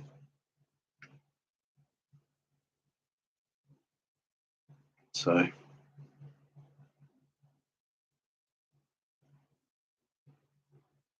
Conan says, yes, indeed. Cage Pastor says, I need to go to bed. I seriously appreciate everyone's time. It's 2200 hours here. Well, yeah, that's it. You've had a busy week, first week at your new job, and so you must be exhausted.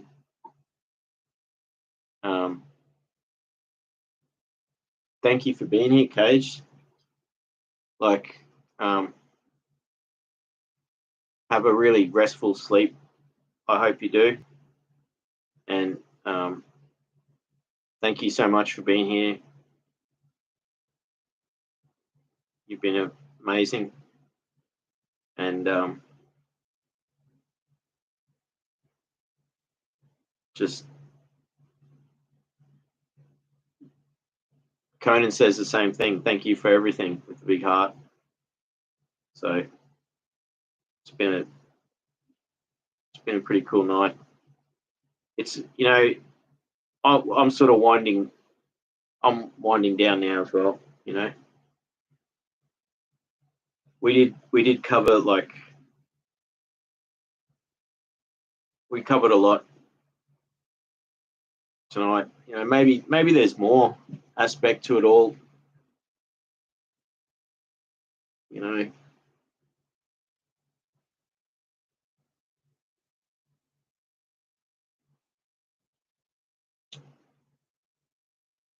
For me,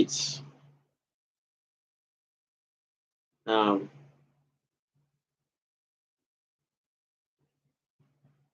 it's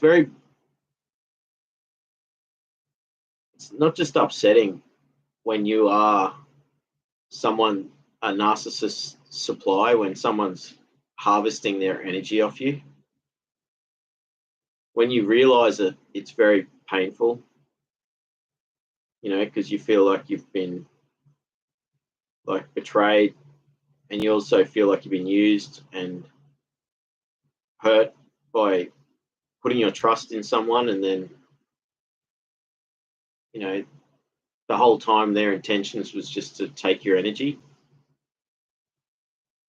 for sport. Some narcissists do what they do because it's for kicks. Some can't help it. They don't know why they're doing it. They're just repeating behaviors that were pushed on them.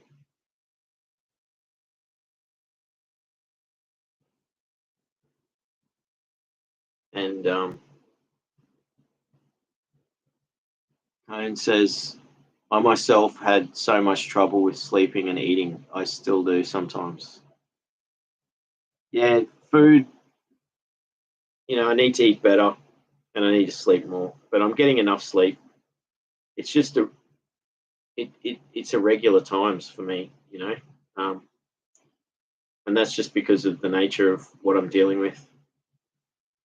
So,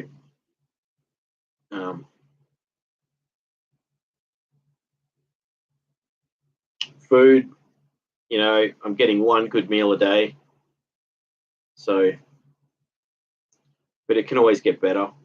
Exercise for me is the the one thing I really got to get the exercise going. We're almost at 4 hours. That's full on. Conan says, I myself had so much trouble with, oh yeah, I just read that, sleeping and eating, still do sometimes. I understand, perhaps not fully, I'm still new. Conan says, but everyone has heavy things going on, I feel. More I look around, more I see it. Yeah, it is. That's what like a big part of these streams is so that we're not alone. We're not alone when we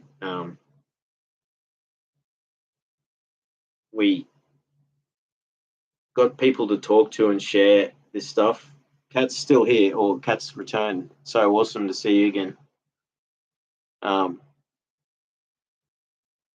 Kat says 1 meal a day can be really healthy for you, intermittent fasting. I totally agree, Kat.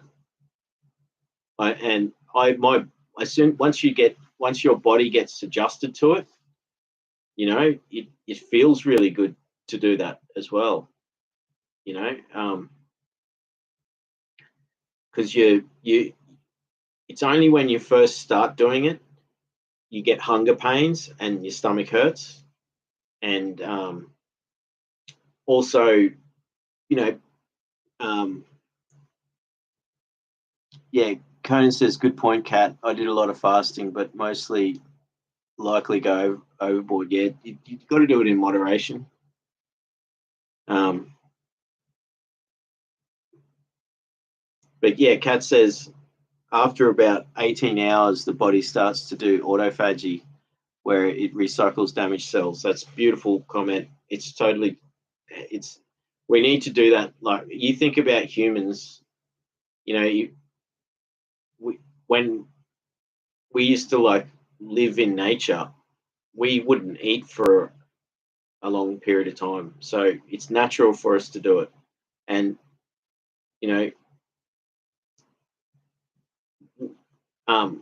autophagy is such a cleansing thing. Like you say, it's like your body goes through and it removes toxins and damaged cells and recycles them. And it also goes through and processes your fat reserves, because you can always create new fat reserves. So it's good to cycle through the energy, and then when you you also, your body releases ketogens, and so people argue that, oh, it's not good for you to do fasting or intermittent fasting. It's not good for your brain. You can't think right. Okay, look, if you don't eat for 10 days, maybe that's not good for your brain. Sleeping's much worse. Not sleeping for a couple of days. If you've been awake for 3 days straight, it's really not good for you. And but you can eat nothing for 3 days. People have cured cancer. Many times people have cured themselves from cancer by fasting. So just completely stop food intake, and they've cured cancer, because the body goes through autophagy, and in those cases, people have fasted for 20 days.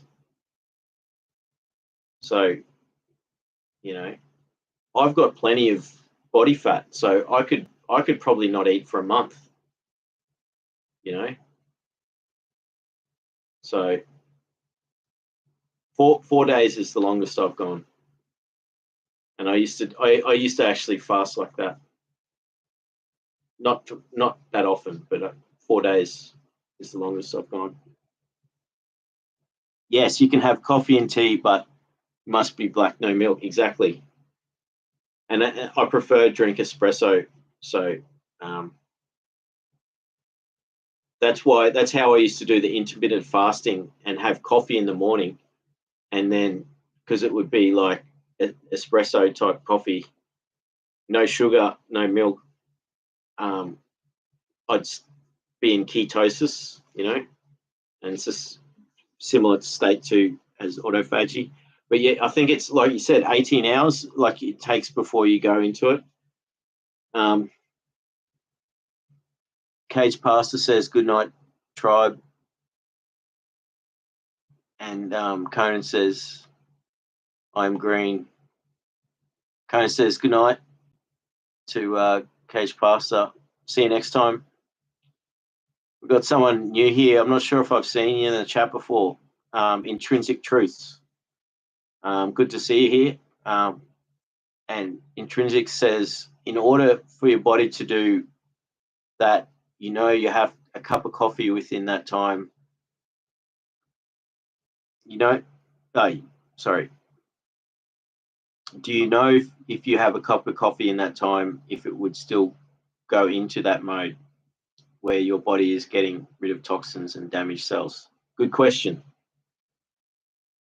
I think so. I think you can have, like what Kat said, if you don't have milk with it or sugar, I think it's one of the few things that you can, and you'll still be in autophagy.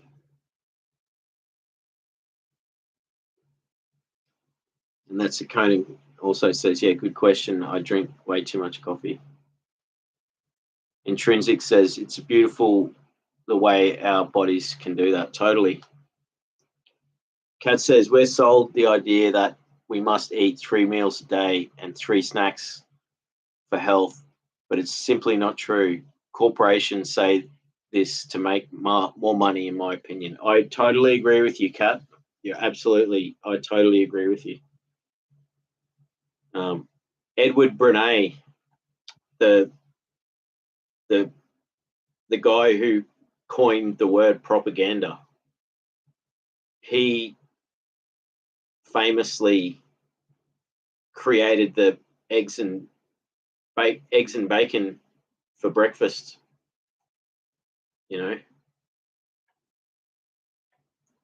Like he was paid by advertising company to get people to eat bacon and eggs for breakfast. And bacon and eggs for breakfast can be healthy, but you don't need breakfast. You don't need to break the fast. So that's one way of doing a one sort of fast where you don't eat for that period, 12 hours roughly from sunrise to sunset. That's when you fast during that period. But yeah, 18 hours is what you need to actually start doing that. And then, so that's why you need to fast for several days. One thing is you get an insulin spike. So when you're going into the fast and when you're leaving the fast, there's certain foods that's good to prepare your body for that insulin spike, so you're not doing any damage when you start to eat food again. And so that's something to take into account.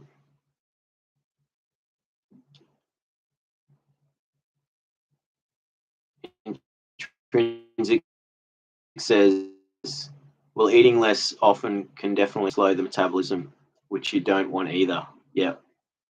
But I think it's incredibly important for our bodies. I wonder how often. Yeah, like a couple of times, a couple of times a month or once a week, or, if you do a 24-hour fast once a week, that can be good. You can go 2 days. I find it's good for the digestive system too, because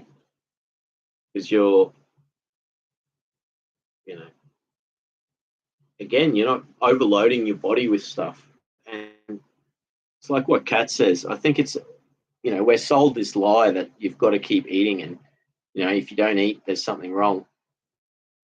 Like there's the grazing thing. Like humans used to eat. Humans used to eat either infrequently, or they would graze and just eat a little bit of this, eat a little bit of that. So it just depends.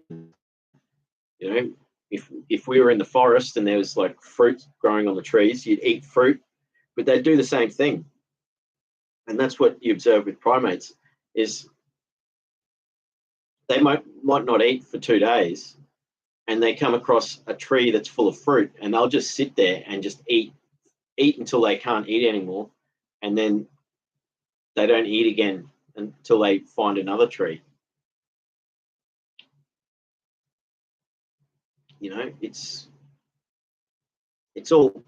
It all varies, and then same thing with humans with hunting. They might eat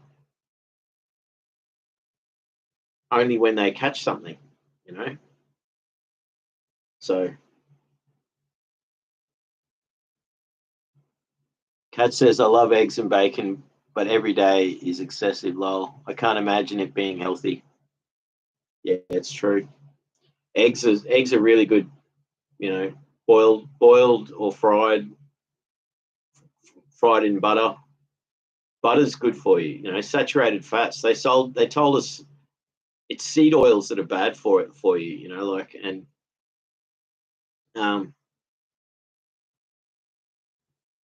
there's so many things that we've been tricked adding into our diet that are just really bad for us. Saturated fat. Actually, bacon is not bad for you. So it's okay to have saturated fat like that. And butter, lots of butter, cream's good for you. They told us it was all bad for us, but it's other types of fats that are really bad for us. So it's certain, and again, certain sugar is really bad for us, but natural sugars that occur in food, like, it's different, so. And again, moderation is another thing, but it's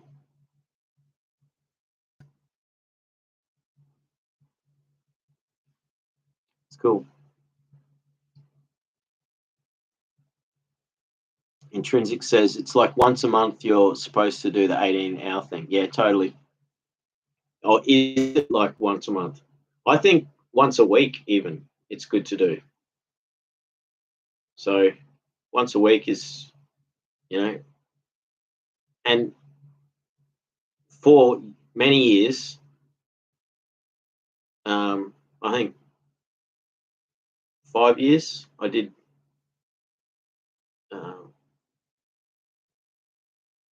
no breakfast. My first meal would be 2 o'clock or in the afternoon, or 5 o'clock in the afternoon. And then I'd eat within a 4-hour period. So that's how you'd achieve the autophagy, is that you're 20 hours of the day, you're not eating anything. So you only eat within a 4-hour period. So, say between 2 and 6 o'clock, and then you don't eat after that. And when your body gets used to it, there's nothing like, you go to bed with an empty stomach. It's not like you can't sleep. Some people can't sleep without having food in their stomach, but then that's the worst thing. If you eat before sleep, then you're lying down and your body's trying to digest food. It's not good for you. And I've got like gastrointestinal reflux now, so it's not so bad. It's not so bad. I think it's healing, but if I eat food and then lay down and sleep, within 2 hours, I wake up again because of reflux. So I have to not eat couple of hours before sleep.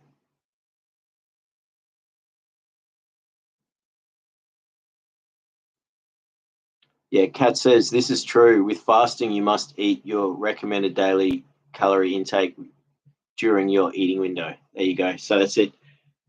So this is something I used to love is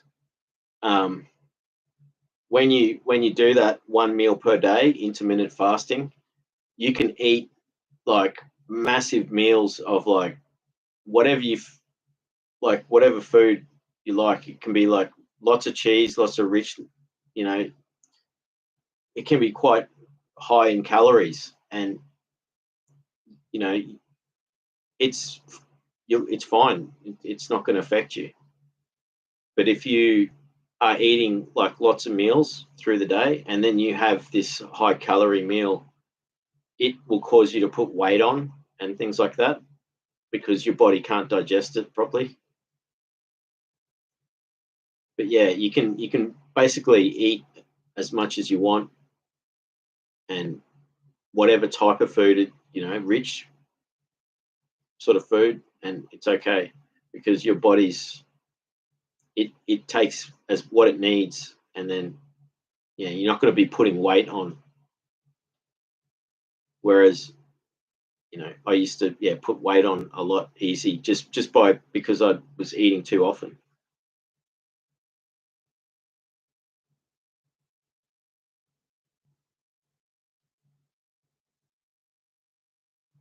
Intrinsic says, I don't think most people are fasting enough. And imagine how much our bodies could be healing and removing those damaged cells if we were. Totally agree. It's it's such a natural thing when you think about it. It's giving your body and your digestive system a rest, rather than it's always working away, busy, like you're giving it a rest. Kat says, absolutely, it's a gateway to health. Intrinsic says, I wasn't sure how often, that's why I was asking. I've been meaning to find out more info on this, so I appreciate the information. Yeah, Kat's got it. Dr. Berg, he's good. On YouTube, it's great source info on fasting and ketogenic eating. Totally. And Dr. Boz as well. She's really good.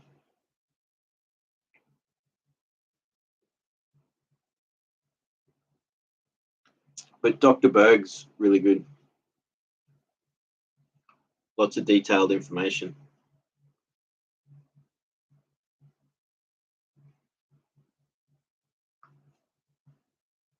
And that's the thing, initially when you start, you'll have a sore stomach from hunger pain. Within a week or two of doing it, that goes away and you never get hunger pains ever again. The other thing is people say it's not good for your brain, you can't think right. As soon as you go into ketosis, your body is getting all the energy it needs anyway. So that argument disappears. Lack of sleep's what's going to be bad for you. But when your body's releasing ketogens, it's getting exactly the amount of energy that it needs to keep doing. I used to be able to work all day long with no food in my stomach and work full on hard, heavy work, running, working fast, doing heavy lifting, garden work, heavy stuff. Never had a problem. Kat says, when I fast, after my body adjusts after a week or so, energy levels are great. Then I find I'm tired after eating. Totally. I hear what you're saying, Kat. I'm the same. I get that when I eat too regularly and then I eat a meal, sometimes it'd make me go to sleep almost.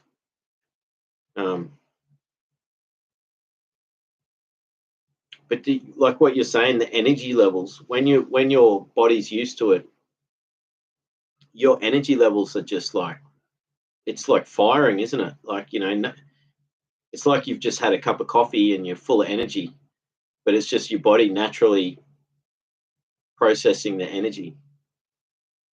Kat says, yep, same, that after every meal naps, lol. Yeah, totally. Totally get that.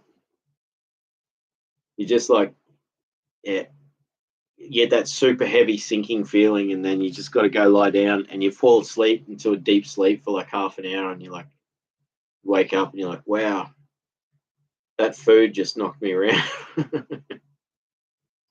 That's some heavy stuff. That's classic. It's still raining now. It's been raining all morning. It's pretty full on. Go Fast says, just walked outside to the second really low and really bright meteorite streaking across the sky. Just by chance, in the 30 seconds, I walked back to the shop. How awesome is that? Go Fast. Like, it's amazing when you it's such a, like, you just happen to be there and you see, and it's a big one too. Like it, and as soon as you said that, it reminded me the last time I saw one, like a really big one. It was 2018, and I was driving out in the bush, and I was like the highway. I was driving along the highway, and this thing, it was in the sky and it was green. It was a green meteorite. So I think that must mean that what's in it, magnesium or something, that was making it green. And it was so bright. I was like, and it was just so lucky because the way I was driving, I got perfect view of it. And I was thinking, a few minutes later, I would have been driving in the other direction and I wouldn't have seen it because I was like facing away from it.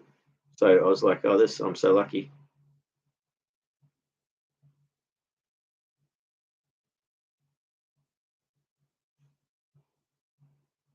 Yeah. Second one tonight. Go Fast says second one tonight. Kat says, wow, that's incredible. Make a wish. Totally. Good opportunity for that. Go Fast says, usually there's UFOs and satellites every night. Not uncommon. This was. First was orange with a short, sort of white tail. The second one was silver. Oh, that's awesome.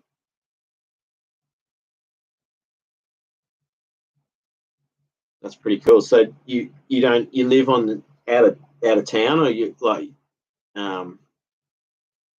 like in the country or something?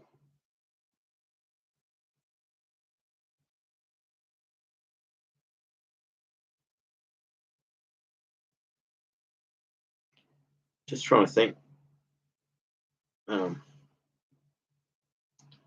Because yeah, you don't see, like, when you're in the full city, you don't, for some reason, you just don't see them because it's atmospheric. Yeah, Go Fast says, yeah, I'm in the forest. Yeah, so that helps. Hey, so you got clean air, good visibility. That helps. Totally. That's cool.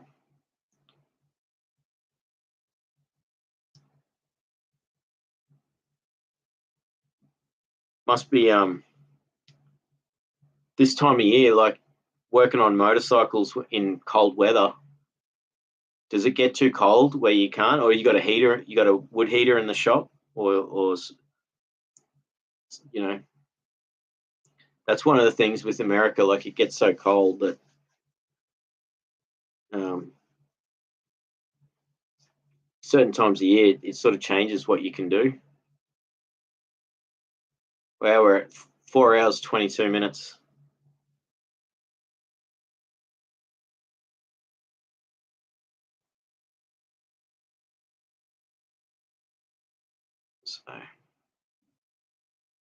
it's been a nice chat today. Like,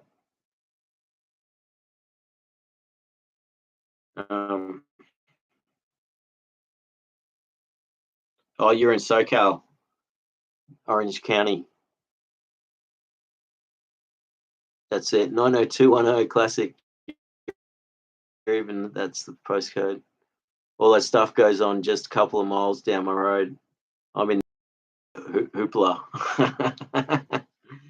You're away from all that stuff. That's classic. Yeah, it's nice to be like, I'm sort of on the edge of the city, and I don't go into town much. But yeah, that's a nice spot. I've heard Orange County's nice. You got the ocean, and yeah, the forests, and the hills. You got the mountains and the hills. So good spot, really.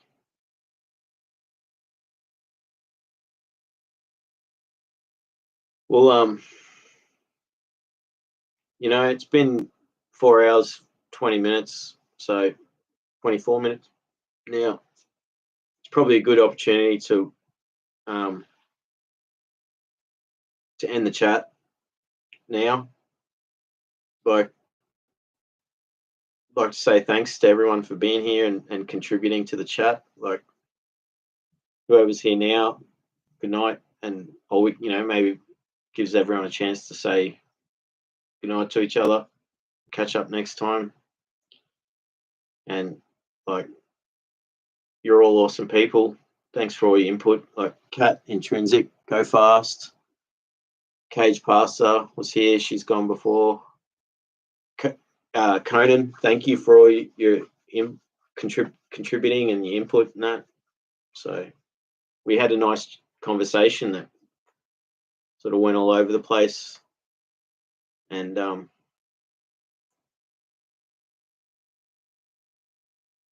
it's good to just chat. Gina, thanks for being here, Gina, and it was a nice chat. Kat says good night all. Go Fast says cheers, Luke. Thanks for the putting together the live. No, thank you, mate. It was good. Yeah, Kat says thanks, Luke. Great stream. Take care. Go Fast says good night, everybody. Intrinsic says have a wonderful day / night. Yeah, thank you. Yeah, I will. We will. So thanks for being here, Intrinsic, and everyone else. We'll catch you again. I'm doing a stream tomorrow, which will be early morning America time. So just over 24 hours away, I'll be doing another stream. And it's meant to be book club, which I haven't finished the book yet. So I do have time to actually finish it in time. So I'll try and do that. And again, thanks everyone. See you next time.